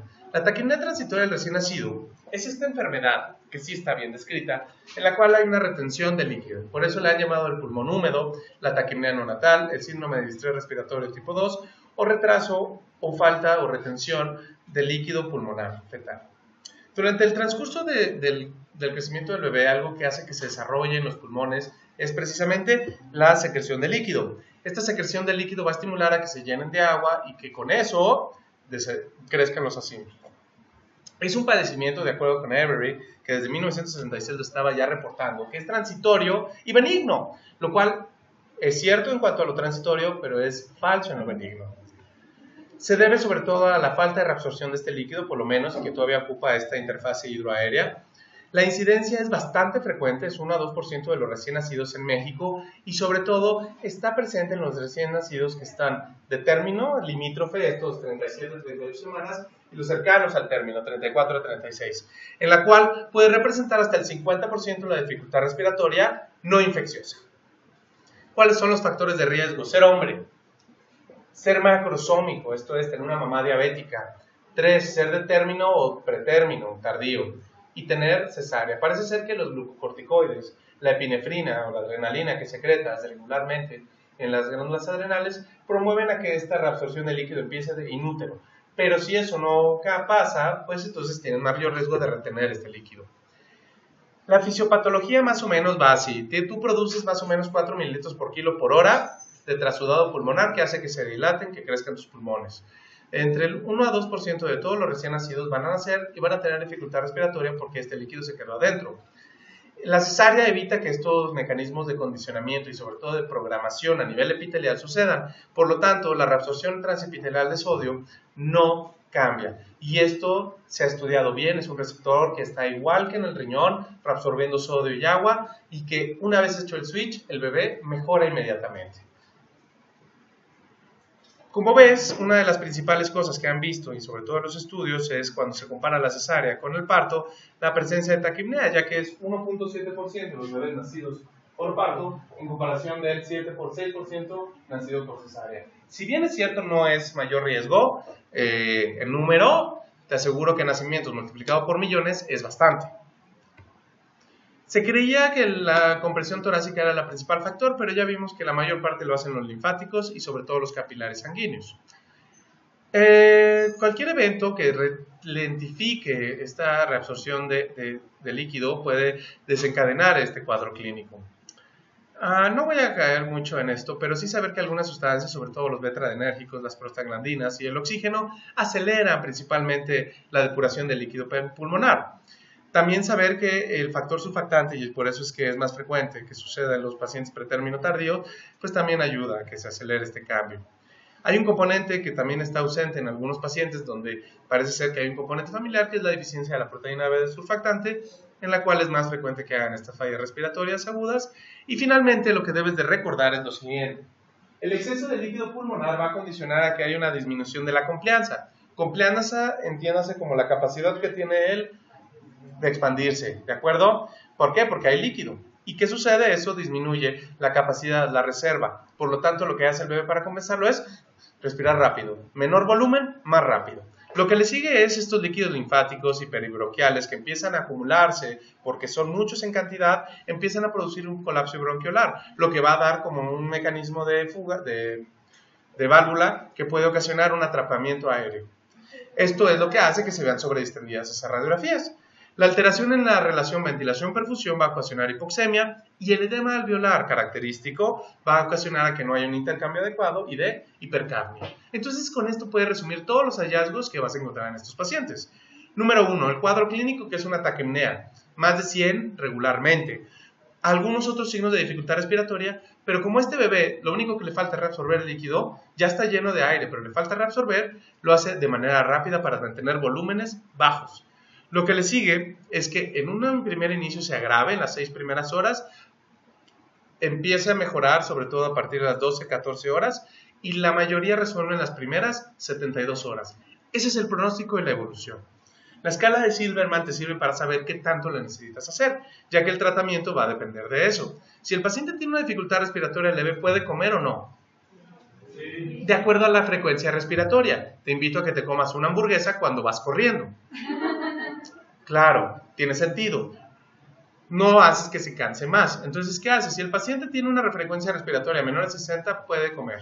Si tiene entre 60 y 80, se lo das por sonda. Y si tiene más de 80, no le des de comer. Canalízalo. Si tiene una frecuencia respiratoria normal, 60-80, pero la dificultad es leve, dale de comer, no le va a pasar nada. Pero aunque tenga 60-80, pero la dificultad sea moderada, no le des de comer. Va a representar un esfuerzo y menor capacidad. ¿De acuerdo? ¿Cuáles son los hallazgos radiológicos? Y esto ya lo veíamos. Número 1, los bordes mal definidos del infiltrado suele ser muy característico. Suele ser un aumento del hilio, no tanto como un aumento en la trama vascular. La sobredistensión, normalmente hay entre 8 y 9 espacios. Aquí contamos 8. Hay un poco de derrame pleural bilateral. Se llama la atención estas líneas que ven aquí. Que se ve aquí, bueno, no muy bien. Pero que es la cisura interlobar. Está llena de líquido y por eso se vuelve radiopaca. Y eso es. Ahora, hay muchos médicos que dicen cisuritis.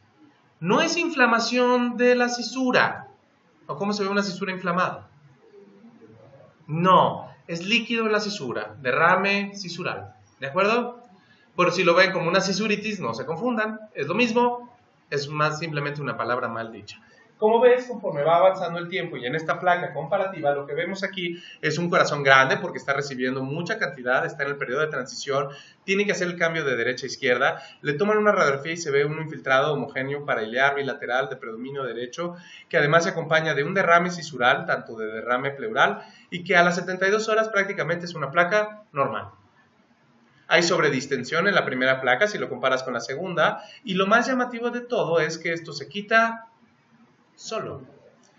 Sin embargo, cuando tienes un bebé con dificultad respiratoria y factores de riesgo, lo ideal que es hacerle un abordaje. No vas a decir, el doctor me dijo que todo es una taquipnea transitoria, así que aunque la señora tenga 24 horas de ruptura, el líquido huela auténticamente a porquería y además esté con fiebre el bebé, es una taquipnea transitoria.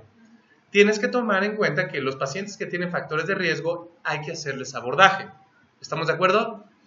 Porque ¿cómo se va a manifestar una neumonía? De la misma manera, con dificultad respiratoria. La biometría hemática te es de útil, la placa es de útil, pero los hemocultivos es lo que te la descarta. ¿A quién le vas a tomar biometría hemática, hemocultivo y reactantes de fase aguda? Al que además de dificultad respiratoria tiene factores de riesgo. ¿Ok? ¿Hasta ahí vamos bien? Magnífico. Tratamiento, asistencia respiratoria. Oiga, yo leí un tratamiento que le daban diurético, yo leí uno que le daban albúmina, yo leí uno que le daban hierba buena. Que aunque no lo crean, ya hay un estudio que están haciendo en California. Me parece una cosa totalmente fuera de ética, pero bueno, para los bebés que están convulsionando. Entonces querían darle también a los bebés con dificultad respiratoria, pero bueno, qué bueno que no lo han hecho. Pero para los bebés que están convulsionando parece ser que los cannabinoides no son tan mala opción. Tan es la palabra clave aquí, antes de que empiecen a pensar que tengo posturas. Los diuréticos no funcionan, de hecho retrasan. Finalmente estás inhibiendo uno de los reabsorbores, los que lo reabsorben. A nivel, sobre todo tubular renal, producen más orina, pero a nivel pulmonar disminuyen la reabsorción. Por eso este canal, sobre todo epitelial de sodio, de voltaje dependiente, es sensible a miloride, no fue buena idea. La albúmina, pues aumentaba la presión oncótica y esto jalaba agua, tampoco disminuyó el tiempo, sobre todo de recuperación. ¿Cuál es la única manera en la que los puedes tratar? Oxígeno, oxígeno, oxígeno, lo que necesite. ¿Qué es lo que tiene aquí este bebé? Es un CPAP. Es un CPAP que básicamente le mantiene la presión constante de la vía aérea, manteniendo el alveolo abierto con una presión negativa al final de la expiración, y con eso mantiene el alveolo abierto. Y ocasionalmente el paciente, si es que tiene un mayor requerimiento o es muy prematuro, no tiene suficiente fuerza, se le puede cambiar la modalidad a lo que se llama CPAP, en la cual también le da una presión positiva mucho menor de la que le da una ventilación mecánica, y con eso logras mantener el esfuerzo respiratorio del bebé, si está haciendo apneas, o en su defecto, mantener el alveolo abierto para que mejore esa restribución de flujo o de líquido. La mayor parte de los niños se pueden tratar con un casco cefálico y de manera no invasiva, alimentados por sonda. Un consejo, no la sonda, a menos que sea estrictamente necesario por la nariz. El mejor lugar es la boca. ¿Por dónde respira un bebé? Por la nariz. Órale, te pongo esa foto para que no sigas ese ejemplo. Órale. Porque pues sí, eso está mal. Porque además lo que quieres, estás tratando es dificultad respiratoria, mala idea. Entre 60 y 80 y un silver a menos de 3 le das de comer. Esa es la pregunta que te van a hacer en el NARM. ¿Cuál es el siguiente manejo? Si tú ves que el paciente tiene una dificultad respiratoria importante, sobre todo más de 3, no le des de comer. Es fácil. Niño que esté con dificultad respiratoria, no le des de comer, más de 3. Por eso sirve el Silverman, ¿ok? Si la frecuencia respiratoria está entre 60 y 80, dale alimentación. Si está más de 80, dale por sonda, pero más de 80, híjoles. Yo te diría que aquí el corte es 70, ¿órale? 50 a 70, dale de comer. De 70 a 80, dale sonda, y más de 80, mejor ni le des.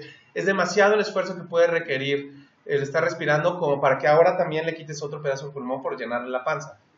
¿Estamos de acuerdo? Entonces ten cuidado con eso.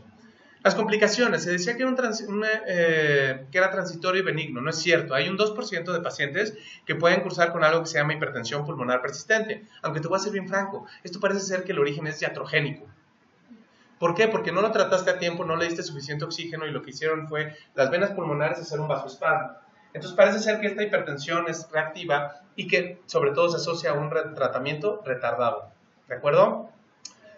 Asmáticos. Hay un 12% de pacientes que quedan con alguna complicación y se pueden volver asmáticos en la edad pediátrica, a los 6 años. No sabemos si tiene que ver con los canales precisamente que causaron que este paciente se tardara más en reabsorber el líquido y que eso haga que sus secreciones sean más espesas, o en su efecto si hay una condición causa dependiente. Pero bueno, sabemos que sí tienen aparentemente un riesgo mayor de ser asmáticos. En cuanto al diagnóstico diferencial, lo que debes de recordar siempre es que si es un bebé prematuro, menos de 34 semanas, vete por la opción enfermedad por membrana hialina o deficiencia de surfactante. ¿Pero qué vas a ver en la placa? Ahí, a diferencia, como no hay surfactante, los alveolos están colapsados, el volumen está disminuido y sobre todo la placa se ve blanca totalmente.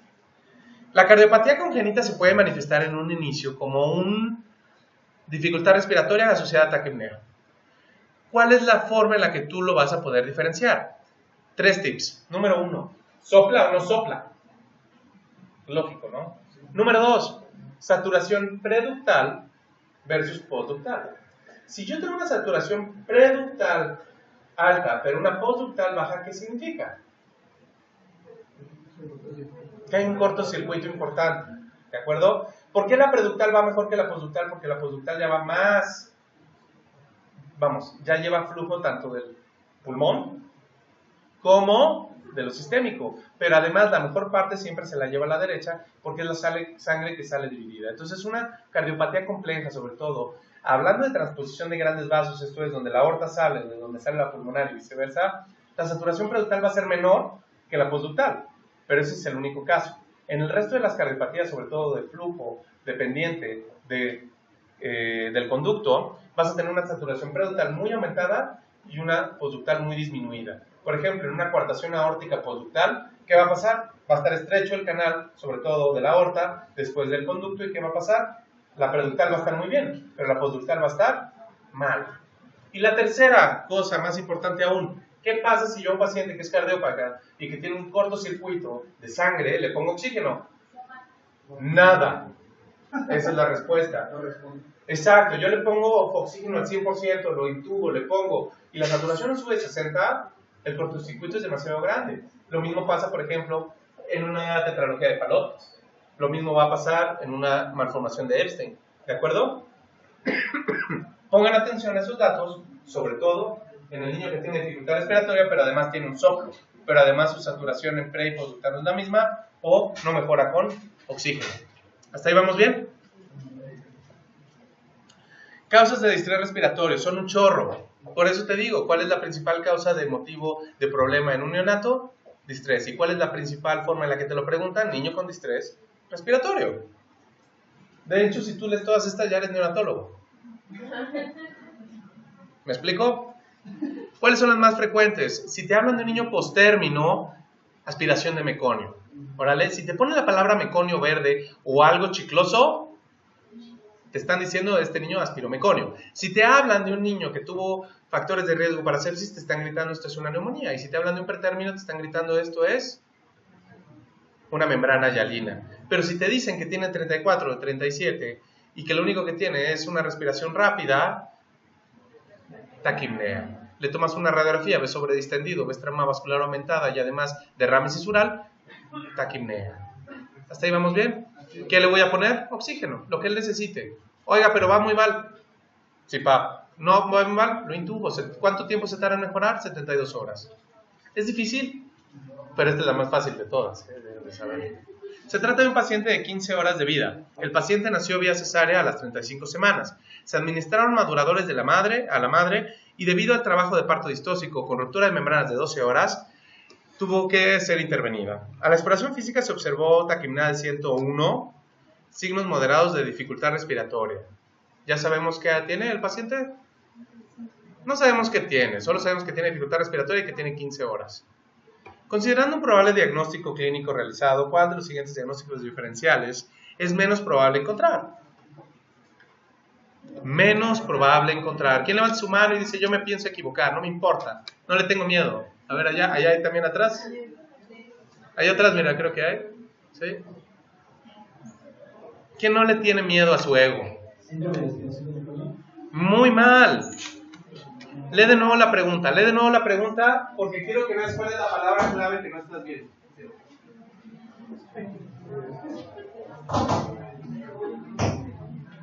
Tranquilos. ¿Cuál es la palabra clave en esa pregunta?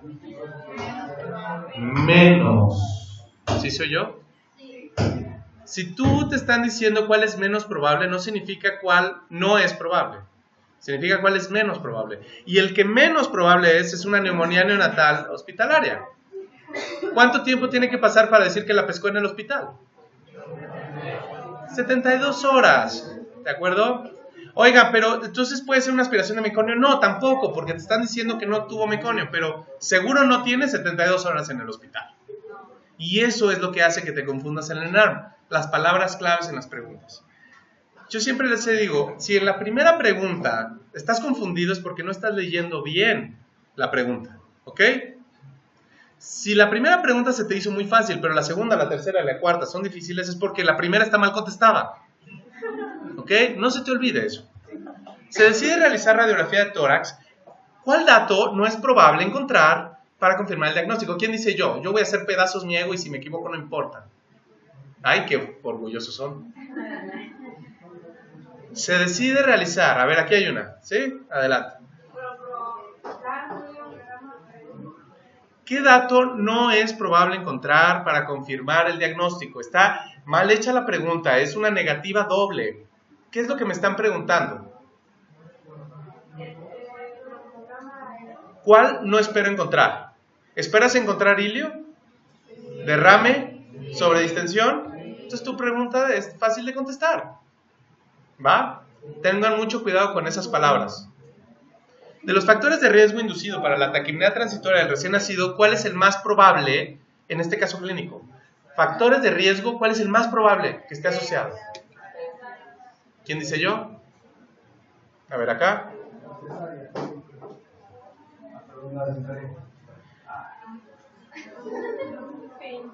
¿Por qué la sedación? ¿Por qué la sedación y no todos los demás que también son? Si yo cedo a la mamá, ¿qué crees que le va a pasar al mocoso? ¿Y crees que va a llorar? ¿Crees que va a hacer todo el intercambio que debe de hacer, la formación, la abertura?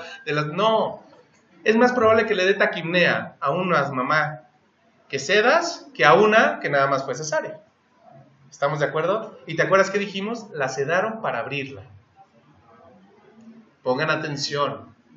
La cesárea, macrosómico y sexo masculino tienen en valor de importancia casi lo mismo, pero la sedación materna es un factor de riesgo más importante. ¿Cuál es el? Y fíjate, te lo dice aquí, en el caso clínico, no en general, en el caso clínico. ¿Cuál es el fenómeno fisiopatológico? Porque además ya tenía trabajo de parto, ¿te acuerdas? ¿Cuál es el fenómeno fisiopatológico menos adecuado para el caso? ¿Quién dice yo? El menos adecuado para el caso. A ver. El que es menos adecuado para el caso es la falta de administración de esteroides, porque, aunque te voy a decir algo, si yo te hubiera hecho esta pregunta hace un año, la respuesta correcta, sin lugar a dudas, hubiera sido esa. Pero ahorita están haciendo trials donde ven que entre las 35 y las 38 semanas administras esteroides, parece ser que disminuyes la incidencia. Pero parece ser, no es una evidencia y los Cochrane dicen que no es todavía concluyente. Pero, pues sí, las esteroides son importantes para la producción de ¿qué? Surfactante. Veíamos que había una deficiencia ligera de surfactante, esta proteína B, que regularmente en estos deficientes se expresa y que falta en los pacientes que desarrollan esto, la falta de absorción de líquido, pero sobre todo el edema pulmonar transitorio. Entonces, la falta de esteroides parece ser que no tiene nada que ver con el hecho de que lo desarrollen. ¿Listos? 38 semanas de gestación, hijo de madre diabética. Nace por cesárea. Estaba podálica, eso que te predispone a displasia del desarrollo de cadera, ¿te acordarás? Sí. Y si es niña, más. A las 18 horas de vida extrauterina comienza con distrés respiratorio, un test de Silverman de 6, 82 respiraciones por minuto y necesidades de oxígeno de 35%. Tú, como sabes que el paciente está en distrés respiratorio, le pones un CPAP, que es esta presión positiva, esta cánula nasal, y se realiza una gasometría a la hora de vida, la cual solo muestra una ligera hipoxemia. Debido a los parámetros respiratorios, 82 de respiratoria y que requisita 35% para mantener una buena saturación con un Silverman de 6, ¿cuál es tu conducta a seguir? ¿Quién dice yo? A ver ahí. Por supuesto. Si tiene un Silverman de más de 3, ¿cómo lo dejas? Ayuno. ¿Ok? Considerando el probable diagnóstico, ¿qué datos radiológicos esperaría encontrar? Yo te haré una pregunta. Primero dime qué estás pensando. Madre diabética, cesárea, 18 horas, dificultad respiratoria con distrés importante y CPAP. ¿Qué estás pensando?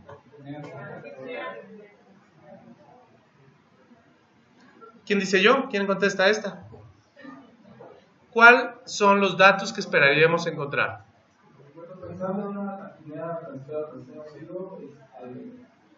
sería tratamiento de áreas, suitis, pero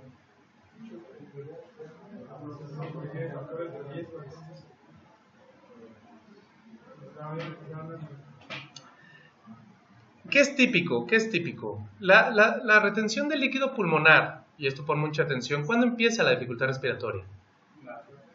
Al nacimiento, pues no ha reabsorbido líquido. ¿Me explico? ¿Cuándo empieza la dificultad respiratoria, por ejemplo, de una neumonía? Conforme se empieza a inflamar el pulmón.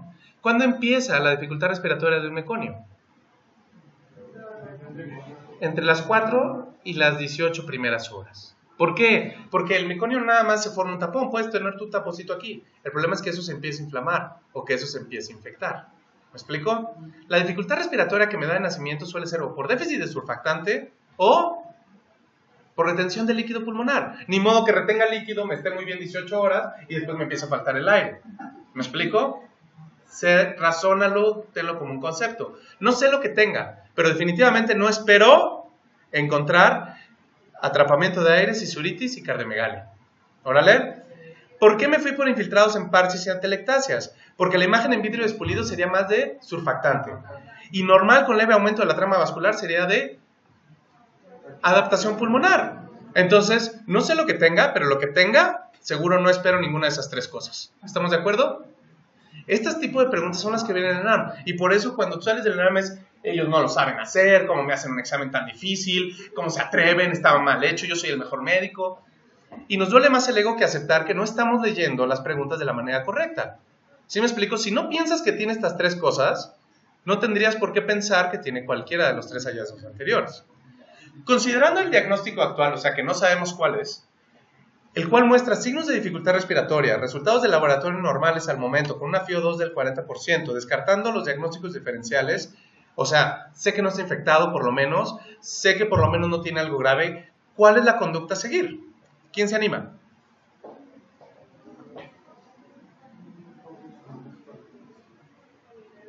¿Qué le voy a hacer a este niño? Ok, gracias doctor, ya le puso un CPAP, ya lo tiene respirando más o menos, ya le descartó cosas feas, ¿qué le voy a hacer? Oxígeno al 35%. Quiero que leas bien la pregunta y la leas en voz alta y me vas a decir por qué está mal tu respuesta. Pégatelo más, pégatelo más.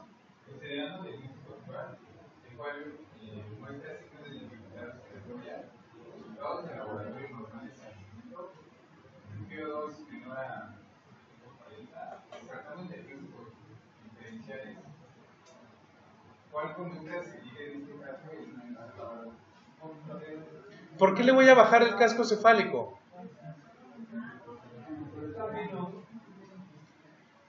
Esta es una de esas preguntas que no entiendes qué es lo que te están preguntando, pero la realidad es esa. ¿Cuál es la conducta a seguir? ¿Me explico?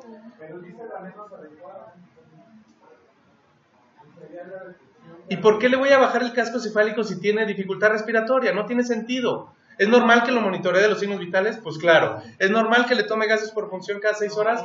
Depende. Si el paciente empeora, ¿tú no se las tomarías para ver si necesita algo más? ¿Mantener glucosa y electrolitos? Pues sí, ¿no? Suena lógico. ¿Para qué le bajaría la concentración al casco cefálico? Más bien a lo mejor ahí lo que pasa es que el 40 es más bien, debería ser más de 40, ¿no? ¿El signo? Si dijera más de 40%, no tendría caso bajarle el casco cefálico, ¿no? Tengan cuidado, a veces no entendemos lo que nos preguntan, pero a veces si lo lees a detenimiento puedes encontrar la respuesta. Si necesita más de 40% de FiO2, ¿para qué le bajaría un casco a 35%? ¿Me explico? Aunque no sé bien qué es exactamente lo que quieren que responda, todo lo demás cuadra. Tomando en cuenta la evolución del caso, ¿cuál es el pronóstico? Son palabras que definitivamente tú y cada uno de nosotros va a interpretar de manera muy diferente. O sea, si yo a un papá le digo, el pronóstico es, pues no es tan malo. El pronóstico, pues es bueno, pues, en general. El pronóstico es excelente. Cambia la idea. En este caso, ¿qué estamos sospechando? aspiración de meconio, neumonía. ¿Me explico? ¿Cuál es el pronóstico de eso? Malo. Hace 40 años. El pronóstico es bueno. Oiga, pero no es excelente. No, porque no es una taquimia transitoria. ¿Me explico? No es fatal porque no se va a morir de eso, teóricamente. Y no es malo porque las secuelas son mínimas y lo tratas bien. Entonces, ¿cuál es el pronóstico? Bueno, este tipo de preguntas en el NARM salen poco, pero salen. Con que tengas la idea general ya la hiciste. Hasta ahí. Síndrome de aspiración de meconio. ¿Qué hora es? ¿Ya termina? No, ok. Ok, vamos a verlo la mitad y la otra mitad después. ¿Les parece? No, no les parece. Está bien. Igual lo vamos a ver, nada más quería su opinión. Síndrome de aspiración de meconio.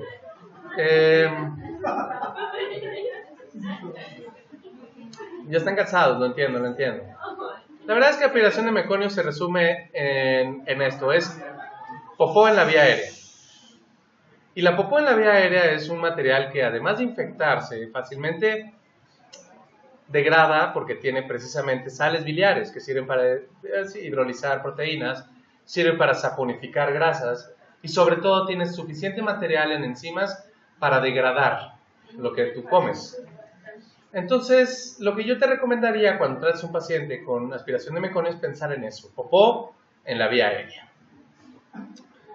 La incidencia es de 10 a 15% de los embarazos, aunque realmente de todos los nacimientos es menos del 1%. Esto significa, no nada más hace falta tener popó en el líquido amniótico para tener un síndrome de aspiración de líquido amniótico, de aspiración de meconio. Pero ya que lo aspiraste, ya que te echaste tu buen buche de popó, 30% va a acabar en metilación mecánica. Por eso es relevante.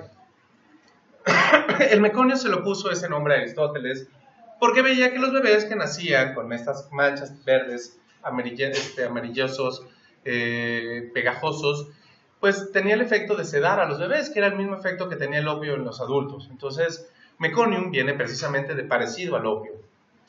La composición son células de descamación del intestino, vérmix, gaseosa digerida, líquido amniótico, pero sobre todo pigmentos biliares, fosfolipasas pancreáticas y glucoproteínas asociadas. Por lo tanto, tiene todo un cóctel que las bacterias les pueden encantar y a tus pulmones pueden dañar. Aunque no lo creas, y por eso empezaba yo mi plática diciéndote que las cosas cambian en medicina, en 1960 fueron los primeros intentos de vamos a aspirarle el meconio a los bebés. Y aquí vemos a un hermano tratando de aspirarle meconio con un popote.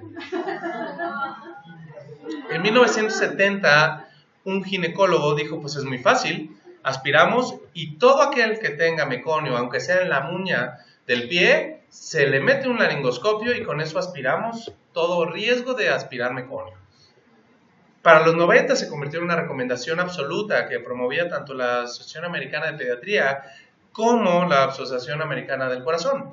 Y entonces veíamos que si el paciente estaba deprimido con sufrimiento fetal agudo, el obstetra tenía que aspirarlo. Si no lo aspiraba, entonces le hacías intubación y después pues ya lo reanimabas normal. Pero de recuento, en el 2000, ¿qué fue esto? Exactamente, se dieron cuenta que el hecho de que el obstetra, sí, lo aspirara o no tenía nada que ver. Entonces, muchos obstetras se estresan cuando sale la cabeza de aspirarlo como desesperado, creyendo que estás haciendo algo útil, y desgraciadamente, no. Entonces dijeron, bueno, entonces el obstetra vale que lo estimule o no. Hasta que en el 2010 se dieron cuenta y vieron que, ok, ¿sabes qué, obstetra? Si el bebé nace meconiado, no lo aspires, porque si nace no vigoroso, lo que yo tengo que hacer es meterle un laringoscopio y aspirarlo. Si nació vigoroso o ya lo estimulaste a lo bestia, pues ni modo, ya, no se le hace nada y se le trata a un niño normal. Y esto fue hasta el 2010. ¿Alguien ha visto este libro, no? Estudiaron seguramente con este libro. Pues para el 2017, pues debieron haberlo estudiado. Se dieron cuenta que a pesar de todos nuestros esfuerzos, pues no había manera de prevenirlo. Entonces la aspiración tacal se retiró del manual de reanimación neonatal y dice así tal cual: no hay evidencia de que sigamos aspirando con un laringoscopio a todo recién nacido que nazca vigoroso o no vigoroso y cambie la incidencia de la aspiración de meconio. Y la otra cambio que hicieron ahora en este libro nuevo es que tenías que pegarle, en lugar de checarlo con tus oídos y tus manos, una un electrocardiograma de 3 derivaciones para poder ver el ritmo cardíaco y tú poder guiar tu reanimación. Fuera de eso, el libro dice lo mismo, ¿ok? Pero son dos cambios importantes, porque como ves, hemos hecho muchas cosas a lo largo tratando de evitar niños meconiados. ¿Cuáles son los principales factores de riesgo para tener meconio? Ser niño postérmino. La mayor parte de los recién nacidos, esto es, que tienen aspiración de meconio, tienen arriba de 37 semanas. Oiga, ¿se puede tener 35 semanas y tener aspiración de meconio? Sí. Y esto se debe a que precisamente la colecistoquinina y otras enzimas, sobre todo la gastrina, no se produce antes de la semana 34, de manera, por lo menos en cantidades importantes. Entonces, no hay ese vaciamiento intestinal antes, y esto suena lógico, ¿no? Suena lógico que cuando nazcas tengas esta producción aumentada, y suena lógico que cuando no hayas nacido, pues no estés digiriendo y sacando popó todo el tiempo. La hipertensión y la preeclampsia y el sufrimiento fetal agudo son otros dos factores de riesgo. ¿Qué es lo que sabemos que pasa? Inmediatamente que se aspira el meconio, cubre las vías aéreas, sobre todo pequeña y de gran calibre. Depende de la concentración y no del volumen, esto es, puedes tener una pequeña cantidad, pero muy concentrada, que va a hacer que se dañe mucho más un tejido pulmonar que el que sea mucho, pero que esté muy diluido. Posteriormente se aplica, y esto hace tapones que se hacen duros alrededor de lo que son los bronquios, y esto es cuando empeora el bebé. Por eso este paciente que acabamos de platicar pudo haber tenido una aspiración de meconio. Primero es tapones, microtapones, que van a hacer que empiece a colapsarse la vía aérea, para después pasar a lo que son los tapones grandes que hacen que se formen auténticas atelectasias lobares. Se constituye el cuadro clínico con hipercapnia, acidosis y hipoxemia. El hecho de que tengas atelectasias mezcladas con sitios, sobre todo bien ventilados, va a ocasionar de que el aire empiece a llenar estos sitios y se formen mecanismos de válvula en algunos donde esté parcialmente obstruido, lo cual va a ocasionar atrapamiento de aire por un lado, atelectasia por otro, pero sobre todo y más importante aún, ruptura alveolar, y eso se va a manifestar como un neumotórax. Los cambios que se van dando, como te digo, no son inmediatos, y de hecho al esparcir meconio en estas ratas, lo que encontramos precisamente es que, uno, no se distribuye uniformemente y que va pasando de lugar a lugar, y que conforme pasa el tiempo, esto es de acuerdo, conforme pasan las horas, se va localizando el sitio de inflamación en otros de manera muy irregular. Por eso se ve el infiltrado famoso en parches. No es homogéneo, como lo que se ve en otras enfermedades. Como ves, el efecto de válvula que puede producir el meconio, puede haber atrapamiento aéreo y sobre todo sobredistensión alveolar y hacer que se rompan. Esto, aunado a la inflamación química que induce el meconio en la tráquea, sobre todo en el epitelio respiratorio, va a ocasionar un desequilibrio entre la ventilación-perfusión, además de la inactivación del surfactante, lo que va a producir atelectasias, hipoxemia, acidosis y una hipertensión pulmonar de difícil control. El principal estímulo para que las venas pulmonares y las arterias pulmonares se abran se llama oxígeno. Por eso es que respirar nos sirve para hacer esta transición. En estos pacientes donde hay una obstrucción importante y la hipoxemia y la acidosis promueven a que haya un cierre. Y por eso es tan difícil tratar estos casos, sobre todo con ventilación convencional. La neumonitis química, la disfunción o inactivación del surfactante, la obstrucción del tracto aéreo y la hipertensión pulmonar suficiente va a ocasionar a que haya una hipoxemia, una compliancia disminuida y ventilarlos, y el problema ventilatorio empeora y se convierte en un círculo vicioso. 73% de los recién nacidos que tienen líquido amniótico meconial tienen una radiografía positiva. Entonces, no solamente hace falta tener líquido amniótico meconiado para tener una radiografía positiva, sino además se necesita, además de esa radiografía, tener dificultad respiratoria. Eso es importante que lo entiendan. Como vimos, solamente el 20 al 30% de los pacientes que nacen con meconio franco van a tener algún problema. Y de estos, únicamente el 50% va a tener dificultad respiratoria. La imagen radiológica no concuerda por la inflamación que no se ve en la radiografía con la gravedad del cuadro. Los neonatos, esto es importante. Un neonato que tiene nada más el cordón umbilical teñido de meconio tiene solamente 15 a 20 minutos de haber sido meconiado. Un paciente que ya tiene las uñas y o el unto sebáceo, esto es la grasita que está en la espalda, llena de meconio, ya tiene por lo menos de 6 a 12 horas de estar con líquido meconial en el útero. ¿Cuáles son los problemas que pueden presentar estos pacientes? Evidentemente, encefalopatía hipóxico-isquémica. Esta foto me encanta porque es muy grotesca, es muy gráfica y es básicamente lo que pasa. Estos niños se asfixian porque realmente se les mete el meconio en la tráquea. Retención de líquido pulmonar por la falta de activación, la falta de hipoxemia, la acidosis, la hipertensión pulmonar persistente, acidosis la hipoglicemia consecuente de, y sobre todo la hipoperfusión. Y esto es lo que pone realmente grave a los bebés. Entonces vemos una radiografía con ¿qué? Con sobredistensión y sobre todo falla y fuga aérea. ¿De acuerdo? En una aspiración de meconio va a haber un cortocircuito de derecha a izquierda. Esto es, zonas que están mal oxigenadas van a pasar de un lado a otro sin oxigenarse. ¿De acuerdo? Y esto es lo que va a llevar a un colapso circulatorio. La radiología, ¿qué encontramos en esta radiografía? ¿Es una radiografía normal o anormal? ¿Por qué es anormal? Primero que nada es un infiltrado que se ve en parches, no es homogéneo, ¿no? Se ve este famoso patrón en panal de abeja que habla precisamente de la distribución en las vías aéreas pequeñas, sin llegar a colapsarlo, ¿de acuerdo? Hay sobredistensión, solamente de este lado más marcada. Y hay horizontalización, eso me habla más de hiperinsuflación, ¿no?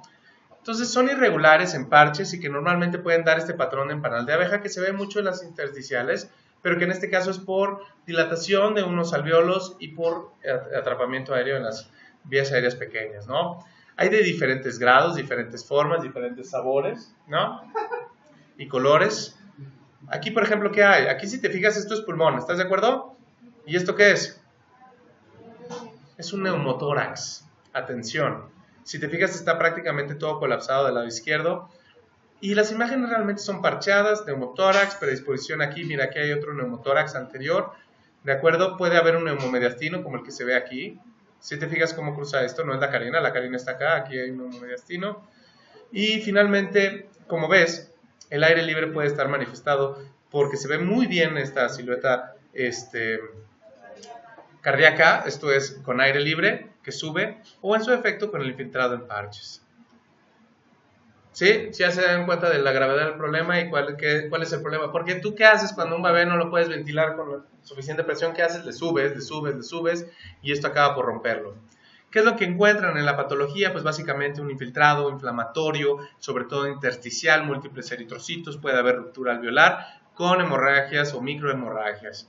¿No? La radiología no suele ser diagnóstica. Este pequeño sí estaba intubado, tenía todo precisamente, inclusive aquí se empieza a ver la falta de surfactante por inactivación. ¿Me explico? Por eso se empieza a tornar toda blanca. Pero el problema es el síndrome de fuga aérea y como ves, este paciente lo estábamos ventilando, le dijimos, bueno, vamos a vigilarlo, no es un neumotórax tan importante, siguientes 20 minutos, un neumotórax muy importante. Amniinfusión es algo que se utilizaba y yo no voy a hablarles mucho de esto, pero básicamente era para diluir el meconio y hacerlo menos grave. Disminuía los efectos inflamatorios y sobre todo los efectos mecánicos. Es una intervención obstétrica donde se trata de darles isotónica mientras el paciente que está con oligohidramnios y todo hecho popó adentro, pues bueno, finalmente se trata de diluirlo. El problema del paciente, y esto es del niño al que le llega poca sangre, ¿cuál es? ¿Qué es lo primero que hace un bebé al que le llega poca sangre? Empieza a respirar más rápido, ¿no? ¿Te acuerdas de la apnea primaria? Venía antes de unas respiraciones. Ahí es cuando se tragan el meconio. Por eso se dieron cuenta que sacarlos y aspirarlos luego ya no es suficiente. Ya se dio la aspiración meconiana. Entonces, por eso es que tampoco la amniinfusión fue tan útil.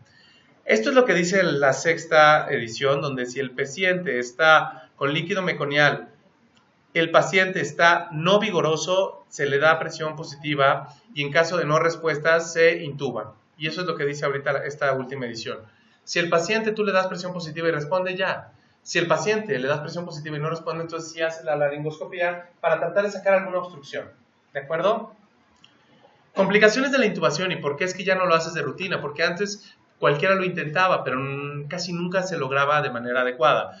Estridor, dislocación de cuerdas bucales, perforación y sobre todo esa bradicardia asociada a hipoxemia. ¿Cuál es el tratamiento? Si veíamos que la popó se infecta rápidamente, ¿le pondrías antibióticos a un paciente que aspiró meconio? Sí. Claro, en las primeras 48 horas lo más probable es que el paciente curse con una sepsis neonatal hasta en un 70%. 2. ¿Se le ponen esteroides? Sí, todo el mundo dice sí, no, quién sabe. Si el problema es inflamación, sonaba interesante decir, bueno, le voy a poner un antiinflamatorio. Se le ponen en casos graves o cuando no es posible la extubación, sobre todo ya de manera tardía. 3. Sedación y analgesia se utilizaba para el paciente que metías a alta frecuencia. ¿Qué es alta frecuencia? ¿Alguien sabe? La alta frecuencia es una forma de ventilación convencional modificada. es una donde tú intubas al paciente y en lugar de poner entre 60 y 80 respiraciones por minuto tu ventilador, la pones a 900. Exacto, lo que tú vas a buscar es un efecto en el cual las vibraciones van a lograr hacer que, por efecto físico, el oxígeno siga avanzando, pero por el otro lado no promuevas a que se colapse el alveolo. Entonces el alveolo está así. ¿Qué hace con la ventilación convencional? Y esto se le conoce como atelectrotrauma. Este atelectrotrauma es bastante dañino, o por lo menos es bastante más dañino de lo que imaginábamos. Entonces estos pacientes que tienen dificultad para ventilarse, que requieren altas presiones, los metes a un ventilador que los mantenga con el alveolo abierto. Y esa fase, imagínate tener un respirador a 900 a 1200 revoluciones, o sea, respiraciones por minuto. Tienes que sedar, ¿de acuerdo? También cuando hay hipertensión pulmonar se recomienda la alcalinización, esto es, quitar el círculo vicioso de hipoxia, acidosis y sobre todo la sedación para mantener la mayor cantidad de relajantes. La vasodilatación sobre todo se logra mediante el óxido nítrico o el sildenafil y el cuidado pulmonar que se ha logrado con lavados bronquiales con surfactante. ¿Por qué? Porque con eso lavas, aspiras, vuelves a lavar y dejas surfactante en lugar de meconio. ¿De acuerdo? Y estas 4 cosas son básicamente el tratamiento de sostén. Cuando se compromete, obviamente, tiene un colapso circulatorio, se recomienda inmediatamente iniciar soporte aminérgico. ¿Cuál es la mejor manera de ventilarlos? Cualquiera que lo mantenga bien oxigenado. ¿De acuerdo? Las medidas, como te digo, empiezan en oxígeno, en casco cefálico, pero pueden acabar hasta en ventilación asistida de alta frecuencia o en su defecto la membrana extracorpórea, donde la oxigenación se da a cabo en un filtro que está por fuera y llega a tu vena cava ya oxigenada. ¿Qué es lo que debes de saber? ¿Cuándo se utiliza la ventilación más avanzada? Es cuando 1. Hay hipertensión pulmonar severa. 2. Cuando a pesar del óxido nítrico no hay mejoría con la ventilación convencional. 3. Cuando hay falla al óxido nítrico y a la ventilación convencional. Y cuando falla la ventilación de alta frecuencia, lo que sigue es el ECMO, o sea, la membrana extracorpórea. Como te digo, el efecto glucocorticoide no ha demostrado ser una mejoría, sin embargo se pone para promover la extubación. El surfactante sí se ha demostrado que mejora un poquito el tiempo y la necesidad de ECMO, el tiempo de ventilación mecánica. Entonces los lavados, si se realizan las primeras 24 horas, son más efectivos y sobre todo, el problema es que no mejoró la mortalidad, por eso no se usan de rutina. Hipertensión pulmonar, como bien dijimos, los relajantes, sobre todo la analgesia, el uso de la dobutamina o dopamina en mezcla con óxido nítrico o el sildenafil ayuda a mejorar la perfusión. El pronóstico. Antes se morían un chorro y de hecho la mortalidad era más del 60% al paciente que realmente hacía una clínica de síndrome de aspiración meconial. Actualmente es menos del 15%. La morbilidad, esto es hasta el 30%, pueden llegar a tener una neumopatía crónica del lactante que seguramente la han escuchado, que se llama displasia broncopulmonar, es una forma de neumopatía, y la hipertensión pulmonar arterial, ¿de acuerdo? La hemorragia ventricular, como es en pacientes de postérmino, no es tan frecuente como el de pretérmino, que alcanza el 20-30%. La hemorragia intraventricular únicamente se representa en un 4 a 7%. ¿Por qué? Porque ya los vasos de la matriz germinal están desarrollados. El pronóstico cambia y va de serie a serie. Entonces, en México, en 1985, uno de mis maestros publicó que la mortalidad era del 13.6% y se galardonaba de esto. Ahora, Whistler en el 2000 publicó una mortalidad del 0.5%. Entonces, como ves, en 15 años pueden pasar muchas cosas. Bueno, vamos a dejarlo aquí, vamos a ver los casos clínicos la siguiente ocasión. Les pido por favor que lean su manual, léanlo, no se lo aprendan, no lo estudien, léanlo. Si ven en los casos clínicos que algo no les quedó claro, pues los traen y aquí los podemos resolver. Si no, ahí está mi correo, pero de preferencia lean antes de venir a la clase para que, 1, entiendan lo que estamos hablando y 2, realmente les surja alguna pregunta. Tenemos 6 meses para que esto salga bien, así que aprovechenlo. ¿Alguna duda o pregunta? Que tengan un hermoso sábado.